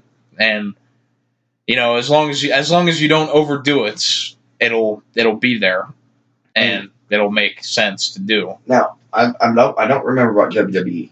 WCW back in the day, I mean, there were a handful of matches that would hit the time limit. Yeah. But in NWA and all that. Yeah, I mean, it happens. But those are the matches that you kind of want to hit the time limit. That way, they'll do it again later. Yeah. Because they have to have a winner, so they got to do it again next week or next month. Right. So I don't mind that once in a while. Yeah, I think we actually watched a Ric Flair versus Sting match when we were in the hotel in WrestleMania that went to a time limit. Yep. It was a 60-minute time limit, I think. And they had like special guests, scorers. I don't remember. There were some sort of celebrities, weren't they? I think so. And then they had 3 of them, and one voted Sting, and one voted Flair, and then one voted a draw. Yeah. So it ended up being a draw, and Flair kept the title. Yeah. Sad part is I actually remember watching that pay-per-view when it was on the first time. Yeah. I wouldn't want to see. I wouldn't want to see the score thing. Just have it be a time limit draw. Yeah. Yeah. We don't need the score. This isn't boxing. Yeah. So that was cool. Aside from the minor logistical critiques, the Young Bucks and Lucha Bros match was absolutely insane. Best tag match of the night. Yeah. And my main just thought going out of this match was just, man, I can't wait until the Revival are here. Yeah. They'll fit in perfect. The Revival versus the Young Bucks, just having all of that high flying and just having the Revival to try to ground them. And yeah, the ground and pound of the Revival. Especially if they do the Follow the Rules campaign. Like, you mean there's actually going to be tags? Yeah. Just yelling at the Bucks because they came, one of them came into the ring without being the legal man, or they then get Kurt Hawkins the referee because he doesn't let shit go by. Yeah, he's the only good ref in existence. Yeah, he's not even a ref. How sad. Yeah, the burial of all officials. And yeah, so the main events of this show: Chris Jericho versus Kenny Omega. Now, I mean, I looked at the time when this started. Yeah, it was about 20, 25, 30 minutes, somewhere around there. Right. So I knew it was going to be a long match because it's the main event. Yeah. I actually figured it would have been longer. Yeah.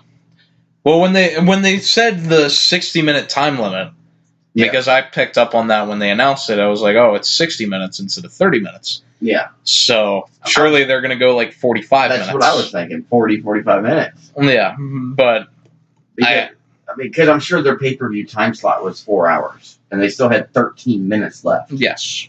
So, I mean, I bet if they wanted to, they probably could have. They definitely could have because they were under, but it didn't hurt anything not to. Yeah. Yeah, you don't want to throw too much extra stuff in there that you don't need. Yeah. I thought that the entrance for Chris Jericho was awesome. Where I'm not sure. I guess what they did was they had like 3 different people dressed as the former Jericho gimmicks. Yeah, one of them had the list of Jericho in front of his face. He couldn't see. You could just see the haircut. Yeah, which kind of looked like Chris Jericho had his hair years ago when it was short. And the first one, they did the original Lionheart. Yep.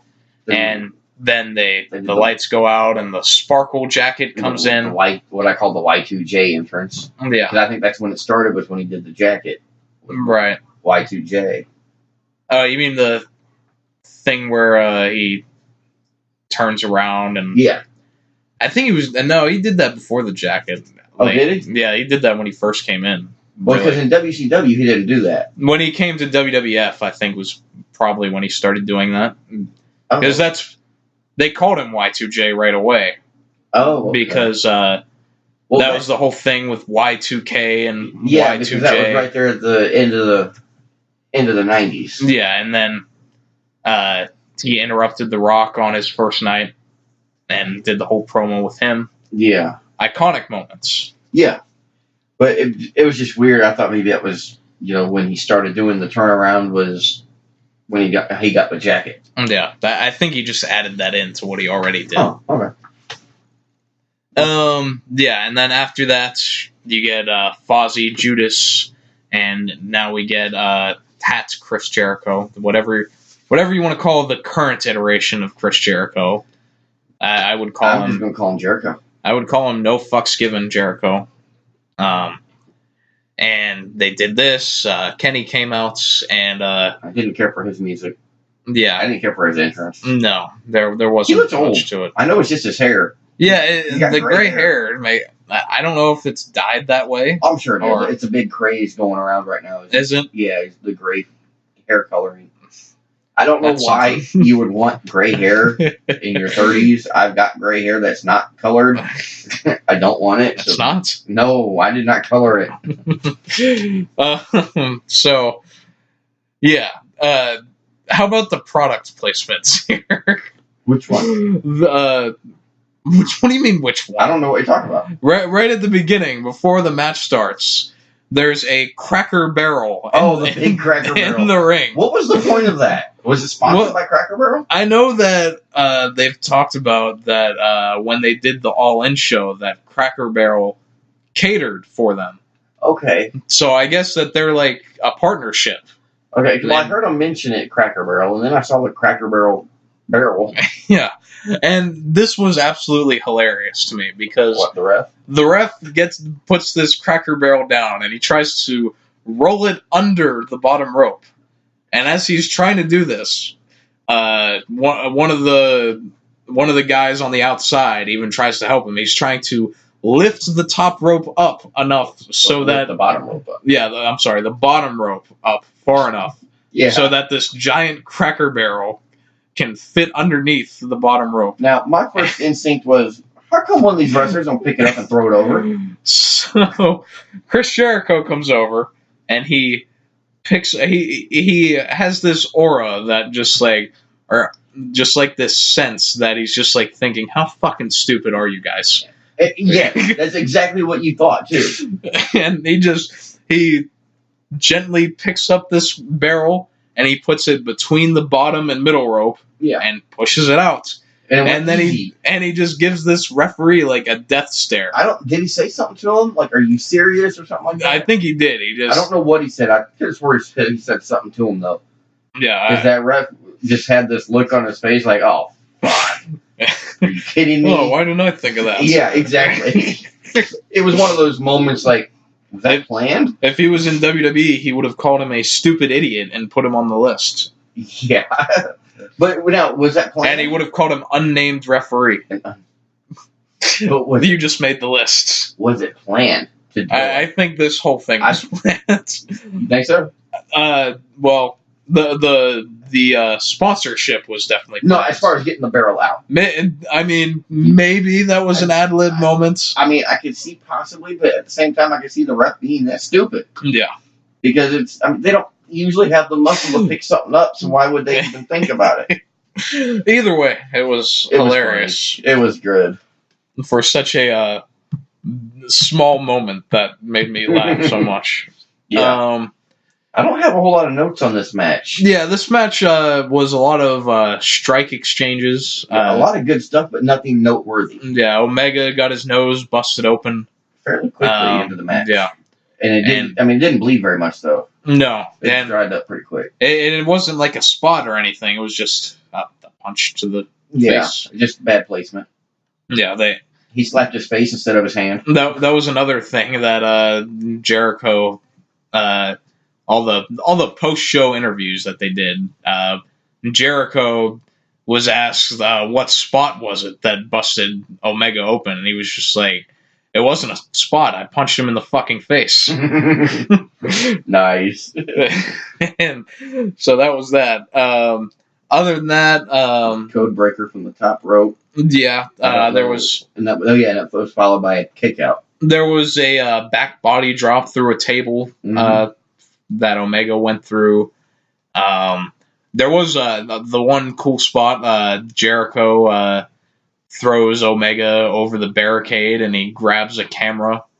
And I liked it because they showed the camera that he was holding. Yeah. So we got like a first person point of view. Yeah, you saw what he saw. Yeah, that was nice. And then I like how all the cameras after that were wet. Yeah. That's when Omega threw a soda in his face, I think. Oh, I thought it was a water bottle. It was something he got from a fan in there. That's why I don't have a cap. Yeah. Yeah.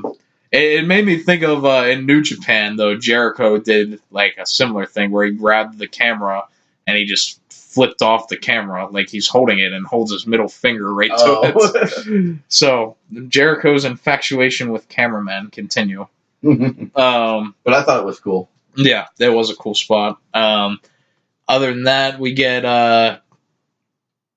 some near falls, and then eventually Jericho wins with his new finisher, the Judas Effect. I don't give a shit. It's a back elbow. Yeah, which was a spinning back elbow. Which, big yank.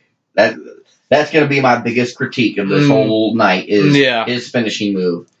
I get that he wants to differentiate what he once was and what he is now, but do something that's effective. Yeah, and they built it up prior that Jericho was doing like MMA training or something along those lines and working on that move. I'd rather see him do a lion leg drop. This This was just a stupid finish. I don't know. Like, or finisher, I should say. I don't care for it, but I'm not gonna lambast it because at the end of the day, they're all moves. I mean, if you can get this over as a finish, we'll see how it goes. But they protected it in this match. He didn't go for it at any other points. Yeah, and the one time he hit it was the end of the match. Which, I mean, it's one of those things where, okay, this company, wins and losses are going to matter. Statistics are going to come into play. Yeah. Well, shouldn't that also take an effect of how good your finishing move is? Yeah. I mean, if you're going where everything matters, then so should your finisher. Right. Because he had the lion tamer on him for several times. Yeah. A few times. The lion tamer and the walls. And the walls, which is pretty much the same thing. Yeah, but in the lion tamer, he does like the knee to the back of the head. It's more of an angle. Yeah. I always thought it looked a lot better. It looks better, yeah. But I mean, I'd rather see him do that than come in with a back elbow and go, "Oh, that's my finisher." Yeah, I'm not sure with somebody of his caliber, he could come up with something better than an elbow. Yeah. I mean, it just doesn't has an elbow off the top rope. It doesn't seem like it's a move for him either. No. If it was someone like doing it, I could see that. If it was someone like a Big E, even that he just has a massive frame. Yeah, because he's a big enough person that an elbow would hurt. Yeah, and it would be believable. I couldn't get behind the back elbow. Yeah, I'm with you there, but I'm not going to dog it because, like you said, it is a move, and it's different than he normally does. But I can't get behind it. Yeah.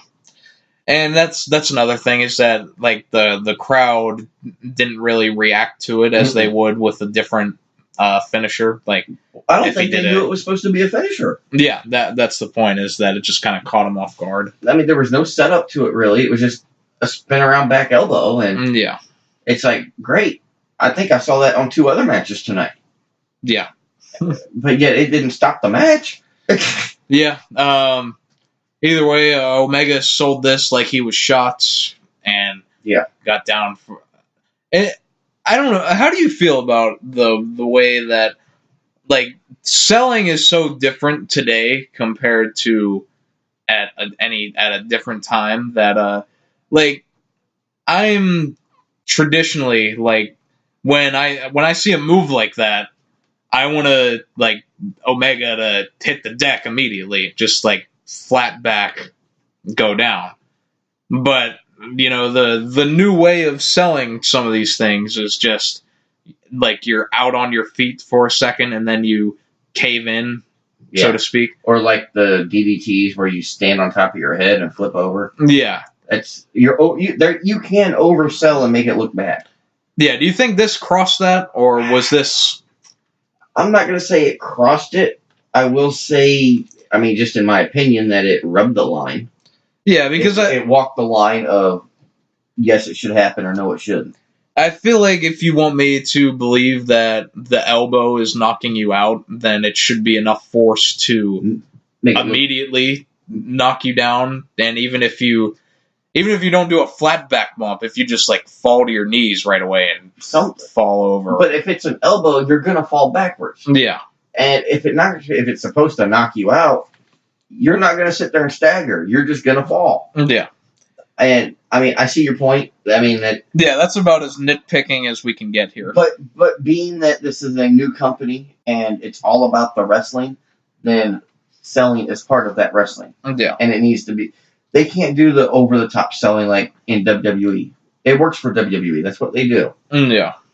This we don't need it here. We have it already. We need something that's real, or looks real at least. Yeah. I mean, yeah, that was just my thoughts on it. Let me elbow you and see which way you fall. Yeah, I don't feel like I'm going to be out on my feet for a second, but no. I mean, it didn't take away anything for me. It was just something that finish, I think. Yeah, and that's more of the move than just the. But I don't know. It's both the move and the sell. Mm-hmm. Because if you don't sell them, if the move hit right and you don't sell it right, it's going to look bad. But if the move's done bad, and you can still sell it, you can still make it look good. Yeah, I just didn't know because anyone else I've seen touch on this is that they said that they didn't like the move, but they liked how Kenny sold it.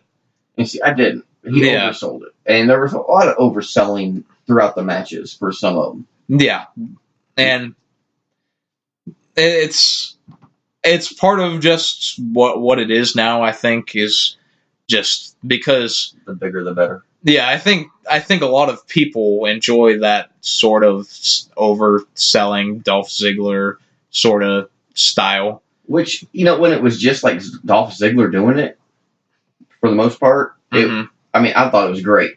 Because he was the only one that was really doing it. Yeah. And then more and more people started doing it, and it dwindled the wow factor to, oh, okay, bullshit. Yeah. I'm not going to harp on it too much because it's their first show. It's a new company. Everything's new to them. I'm not going to harp on it too much, but I hope they look back and listen to some reviews that people have, and hopefully ours, but I doubt it. But I hope they just look at what the customers and the fans are saying. Yeah. So they don't do it again in the future. And that's part of it is that I feel like I'm in the minority of people that aren't entirely for that sort of selling, but I'm not for it. Back in my day, a headlock would be sold. Yeah. Nowadays, you put somebody in a headlock and it's okay. What's next? Let's kill 15 seconds and then I'm going to push you against the rope. Yeah. But let's not go out on negatives because this was. I'm not going out on a bad note on this one because this was too good of a show. Yeah. It was just one bad spot in one great match. Right. I agree. And I did think that the first Jericho Omega match was a lot better than this one, but so did I. This one was still a good main event to any show. Yeah. I think being that now that I've seen it all, I think the Rhodes, Dustin, and Cody should have been the main event. Yeah. I understand why this was because it's for the right for a title. Yeah, going for the number one contendership. Yeah. I get that, but I would have rather seen Cody and Dustin here, and this be the match before it. Yeah, that definitely would have been the and then I more satisfying fighting in blood. Yeah, that's true. But after this match, Chris Jericho gets on the mic, and he takes full credit for AEW's existence. Yeah. He takes credit for this building being sold out. He takes credit for everything. Was it not sold out before they even announced him? I think he was early on, like one of the first names there, but I'm not sure. But, I get, okay, you might be a big name, and I know he's doing it to play the heel. Yeah, this is all gimmick. I know that, and I get that. But, you're a new company. You can't sit there and expect people to believe that you're the reason that arena sold out. Yeah, there's... Nobody knows everybody else. Of course you're the reason. Yeah. Nobody knows anybody else on the damn card. Right. Pretty much. I don't think that's completely fair. I think plenty of people... Well, the indie fan base is more than you'd think. I know it is, and indie wrestling is more popular now than it's ever been. And I get that, but being that I don't keep up with it, I don't keep it in my head that it is. Right. So, out of sight, out of mind. Right, I understand. So, I don't know. That's just me. If I don't see it, then I don't care about it. Yeah. And the elites, obviously, that whole faction really is a big part of the sellout and Cody and just the hype around it. I think, honestly, it's more Cody than anybody because of the big stink that there was about him leaving WWE. People kept following him. Yeah. And then, they did All In without AEW, just All In. Yep. And it sold out quick. Yeah, less than 30 minutes. Yeah. So, I don't think it was necessarily Jericho. I think it's... And Jericho was not announced for All In. Exactly. He ended up being on the show, but he was... All In is what caused this show to be sold out. Yeah, just...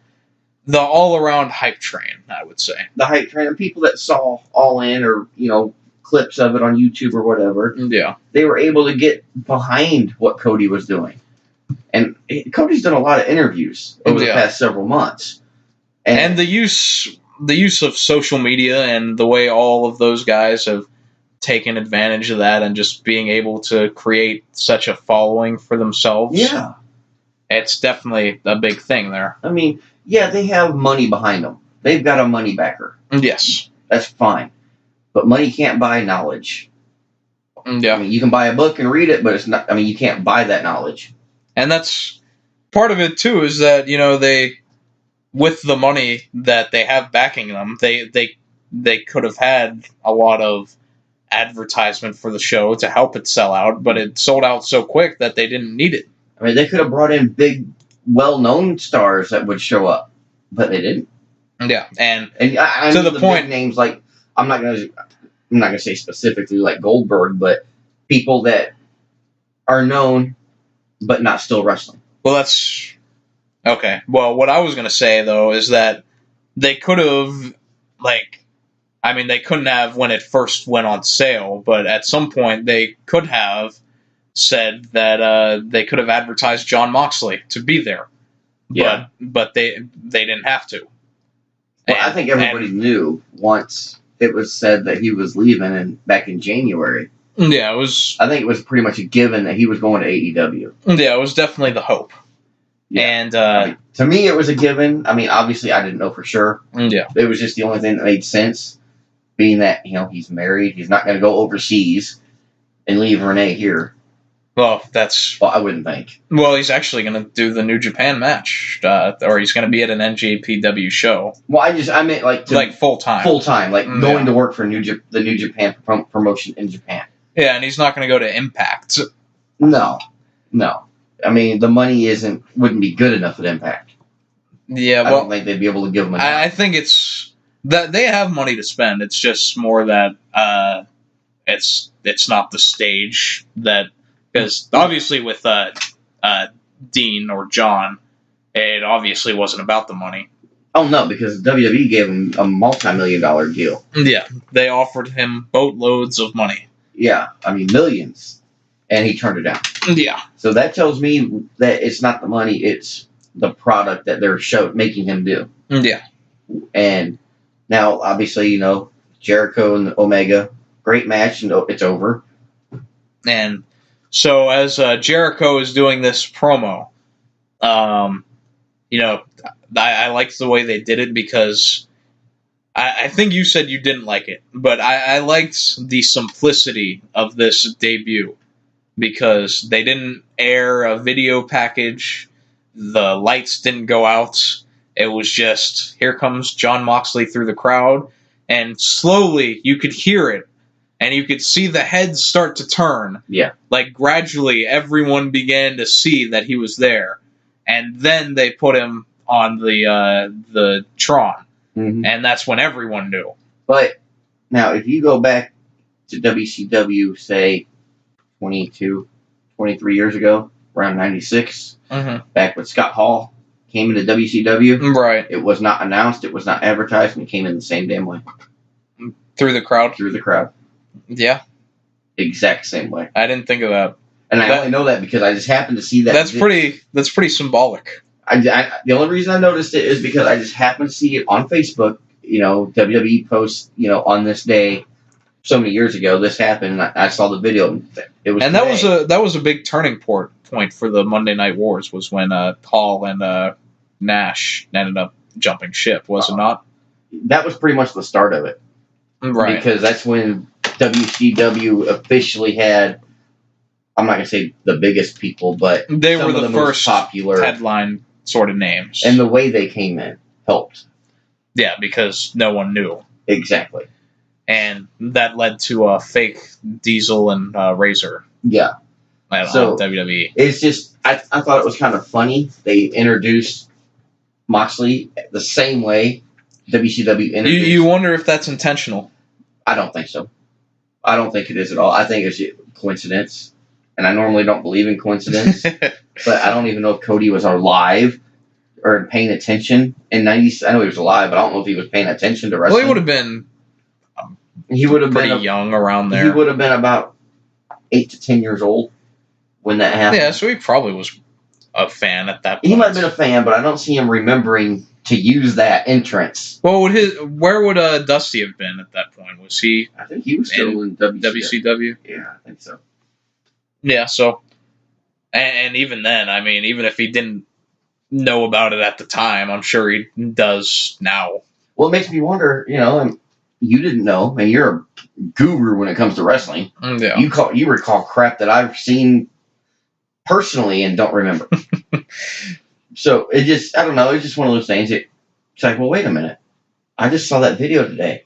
And now we're because it's more of a minor detail of what was actually done. Yeah. But it was just more of they did this in WCW. They've done it in WWF, WWE. Yeah. And now they're doing it in AEW. So when's the other promotion going to do it? Yeah, I don't know. Nothing wrong with the way he did it. It was just brought to my attention when I saw that clip earlier. Right. With Scott Hall. Yeah. So it just popped in my head now that talking about him coming through the audience. I was like, well, so did Scott Hall. And look at the career he had. Yeah. And this such a huge moment for this is Jon Moxley coming through here, and he goes to the ring. He confronts Jericho. He hits Jericho with the dirty deeds. I'm not sure if they'll call it that now. No, they just called it a DDT. Yeah. At least that's all JR called it. Yeah, this is very different from the last time we saw Dean Ambrose and Jericho feuding over a potted plant named Mitch. Yeah, I remember that now. You know what would have been awesome? If he came into the ring with a plant. or something. And he ripped the jacket up, and Jericho said that he owes him $15,000 for that jacket. Yeah. I was at one of those shows. I was at the one where they unveiled the Ambrose Asylum. Oh, okay. Where he introduced it on the Go Home show. Yeah. I remember that. But, yeah, two different people in this segment.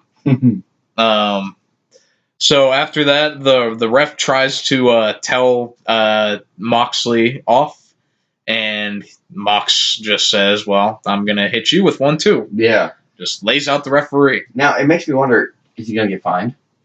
Yeah, that would be a go-to WWE move. But as Cody wants to not be associated like that. Yeah. Which we can tell by watching the matches how different they are. Yeah. That he wouldn't do the same bullshit that Vince McMahon would. Yeah, I wouldn't think so. I think it's probably in the contract. Look, you're a ref, you're gonna take bumps. It's not a possibility, it's a definite, it's just win. Yeah, right. And so after this, it's not Earl Hebner. After this is where we get the really good part, though, is when Omega starts to get back to his feet. And Moxley tries to give him a DDT as well. They end up brawling all around the outside, all through the crowd. And they end up at the stage, which I forgot to mention. I meant to mention this at the beginning, too, was that I loved the setup. It was a good setup. Just the simple casino theme, and they had these giant-ass poker chips. It had been, 8 foot in diameter? Yeah, it was. And, they had, some of them stacked on top of each other, and one was leaned to the side next to it. And which I really didn't think would move. Yeah, Moxley just tips that one over. Until they touched it and started moving, I didn't think it actually moved. I thought it was attached to the stack, so it wouldn't fall. Right. And so they both end up on top of this giant stack of poker chips, and Moxley lays him out with a DDT on top of it. Yep. And then he gives him an attitude adjustment off of the poker chips. Thank you. Onto the stage. Exactly what I put it to. An AA to Omega from the chip stack through the stage. It's symbolic because now Dean has undergone an attitude adjustment. That's true. That's very true. I just thought of that now. Overall, it was, I'm going to say, the best pro wrestling show I have seen, and I'm throwing WWE in there because they used to be pro wrestling, in the no less than 10 years. Yeah, I would say so. Come on. I actually watched more than 90% of the damn show. And that says something. Yeah, it definitely does. I mean, it really. If you listen to our show, they know I fast forward a lot with WWE. Yes, especially iconic segments. Yes, and I know you hate when I say I fast forward, but I do. That's why I can't wait for Peyton Royce to go to AEW. That'd be cool as long as Billy Kay stays somewhere else. They'll you do can the be iconic by yourself. They'll do the same debut for Billy Kay that they did for Dean here.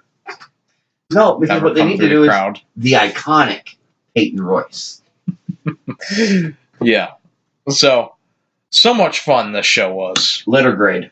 A+. I can't give it anything else. Yeah, I had it written down A+++++. I had 5 pluses. Yeah. I had extra credit. Minus any critique we had, this was such a joy to watch. The critiques we had were more nitpicky. Yeah, We had to find something to critique. Yeah, because we can't come on here and just completely suck their dicks. Like, I mean, I'm not here just to review a show. I'm here to point to the shit that you fucked up on. Yeah. That's what my job is. Your job is to review it. My job is to point out your mistakes. Right. Well, not yours, but theirs. I forgot the people at home can't see I'm pointing to the computer. Right. So, yeah, just a celebration for the future of wrestling. You know, I'll go with that. I'll go with that. And there's nothing better than what this show was. And I could not be more excited for the TNT debut. Yes. Which is in the fall, likely October. Oh, God, what'd they say? I remember I've got like 3 dates in my head. The 4th, the 9th, and the 17th. All of October. Yeah. I know one of them is the Fox deal with WWE. Yeah, but I don't think AEW has announced the date yet. Yeah, they did. Did they? Yeah, I just don't remember what it was. At least I heard it somewhere from about AEW and a date. It might have been a rumor. It might have been a speculation, or like one of those. As of now, this is when it is. Yeah, but I do know it's October. Yeah, that seems to be what it's going to be, and I think that's planned because that's direct competition from minute one with WWE. Right when, SmackDown goes to Fox. And it might be even better because with USA Network not happy with WWE and the ratings, they could always drop them. Yeah, and Fox already has a short leash with WWE by any reports. Well, that's why the 24/7 title came in, because it was one of Fox's ideas. Well, it was USA's ideas.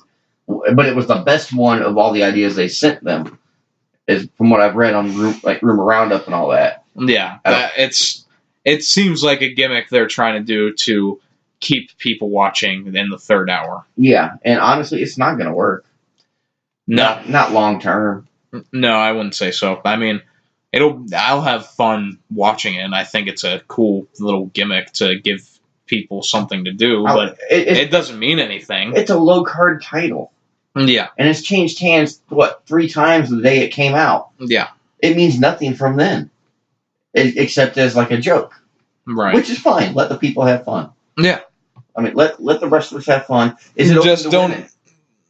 They didn't specify that. Exactly. But yeah, the whole point though is that you can't really expect that to right the ship. No. I mean, introducing a fake ass hardcore title. Yeah. And that's pretty much all it is. It's the hardcore title without the hardcore name. Exactly. That's all. Just an ugly title, that's all. So, coming out of this show, though, we have 2 matches set up for the July show, the All Out show, if I'm not mistaken. The Chicago show. Where I don't think Chicago's in July, dude. We can Google it later. I thought I did earlier today, though. Yeah, and I could have swore you said August 13th was Chicago. Either way, whatever show it is, we're going to have Moxley versus Omega, which immediately... awesome. Yeah. Because there were some people that said that they would have rather done Moxley versus Jericho for the title right away. And my thing with that is that you just have 2 WWE guys there. Yeah. And which I mean, I guess that would be why they didn't give him the Joker in the Battle Royale. Yeah, definitely part of it. But Moxley versus Omega just seems like such a... Well, it is. It's something that we haven't seen before, and something that you can build intrigue around. And then we'll have Adam Hangman Page against Jericho for the world title. What about isn't Cody and Dustin? Isn't that July? I think that's the August one. Oh, is that August? I'm not sure, though. But either way, Cody and Dustin... They keep announcing shit for different times. Yeah, Cody and Dustin against the Young Bucks. At some point in the future. Yeah.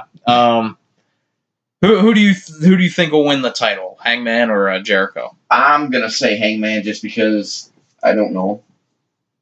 Just like I did Buddy Murphy, I didn't know him. He always won.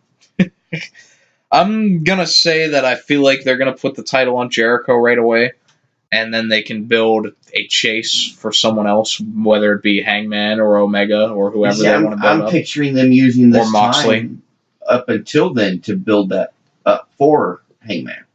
Right. To build the road to the title. Yeah, the chase. So, I mean, it could go either way.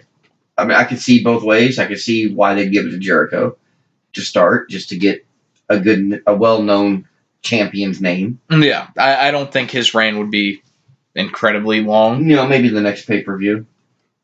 I don't see it very long. But especially just to have him as the champion for the first TV dates. But is that who you would choose? If you were Cody, if it was up to you, who would you put the title on at the pay-per-view? I feel like Jericho is the best choice. Okay. I don't think there's a wrong choice. No, it doesn't feel like there is. Because they've got enough time to build like you said, build the chase. Yeah. To where even if Hangman won, it wouldn't hurt Jericho because the build was there for the Hangman to win. Right. Yeah. Right now it looks like if Jericho wins, it's just because of his name, not because he earned it. Yeah. Definitely be looking forward to those shows. I'm sure we'll do some reviews on those future shows as well. I know I will. I'll try to have Raw and SmackDown review solos this week. Don't hold your breath on it, though. I work like 70 hours this week. Oh, that's probably close. But yeah, because I mean, I made it known last week. I'm done, except for pay-per-views. I'll do those. Yeah, we can do the pay-per-view predictions and the predictions and then the review outcome. But I'm done with Raw and SmackDown for now. I've got too much other stuff that I can do with my time, like anything. Yeah. I mean, I don't need to see the same shit over and over. So I'd rather spend my time waiting for AEW to put out the next pay-per-view and follow them and see where they're going. Yeah, and we're also hopefully going to start doing a Monday Night Wars retro reviews. Yeah, we've talked about it, and I mean, I know you want to get going on it because if we start from the beginning, it's a long time. Yeah. And it will be fun. I think what we should do is maybe do a couple shows at a time, like 2 weeks at once, just condense them a lot. Yeah, because I really at the beginning, they're only an hour long. Well, and I was going to say, I don't think our shows need to be more than an hour on those. Yeah. Because people already know most of what happened at the Attitude Era. So, just a quick recap is all they need. Yeah. But we'll get to that. But all that aside, just a great time on this, and I'm excited for the future. It was great. And props to Cody, Brandy, all the elite, everybody. Tony Khan. Yeah, Tony Khan, everybody involved. Even, I mean, down to the Justin Roberts and the timekeeper that don't know how to ring a bell right. You know, everybody, down to the refs. They all did a good job for what it was. Yes. So, props to them. I actually can't wait. I'm excited. I haven't been excited about wrestling in years. Yeah, it was a long time. It's just, wrestling's on tonight. Let's watch it. It was like a chore watching wrestling. This is like I don't know what this was. This was like a surprise after you get an A on a test. I mean, you just get something cool that you didn't even know you wanted or needed. Yeah. So, I don't know. That's how I see it. It's the icing on my cupcake. All right. So, managed to go over 2 hours on this review. So that's not bad, though. For a first show, Yeah. with not but what 1-2 rants. That's a damn good show. Yeah, I wouldn't even call them rants either. No, just nitpicks. But how are we gonna close the show on this one? It can't be the same as all the others. Why not? Well, I mean, I guess we could. I'll think about how to close out the next one. We can pro wrestle you later. Nah, too geeky. That's too geeky. Yeah. The original isn't. Oh, it is, but you just kept having me do it. It was your own creation. But until next time. Yeah, not next week, but next time. Yeah, this is the show for this week. I mean, yeah, I'll try to do Raw and SmackDown reviews. But that's no guarantee. But if I do those, I'm probably just going to upload them to the YouTube channel. Oh, really? You're just not going to do a podcast for it? Yeah. It's not really worth it either.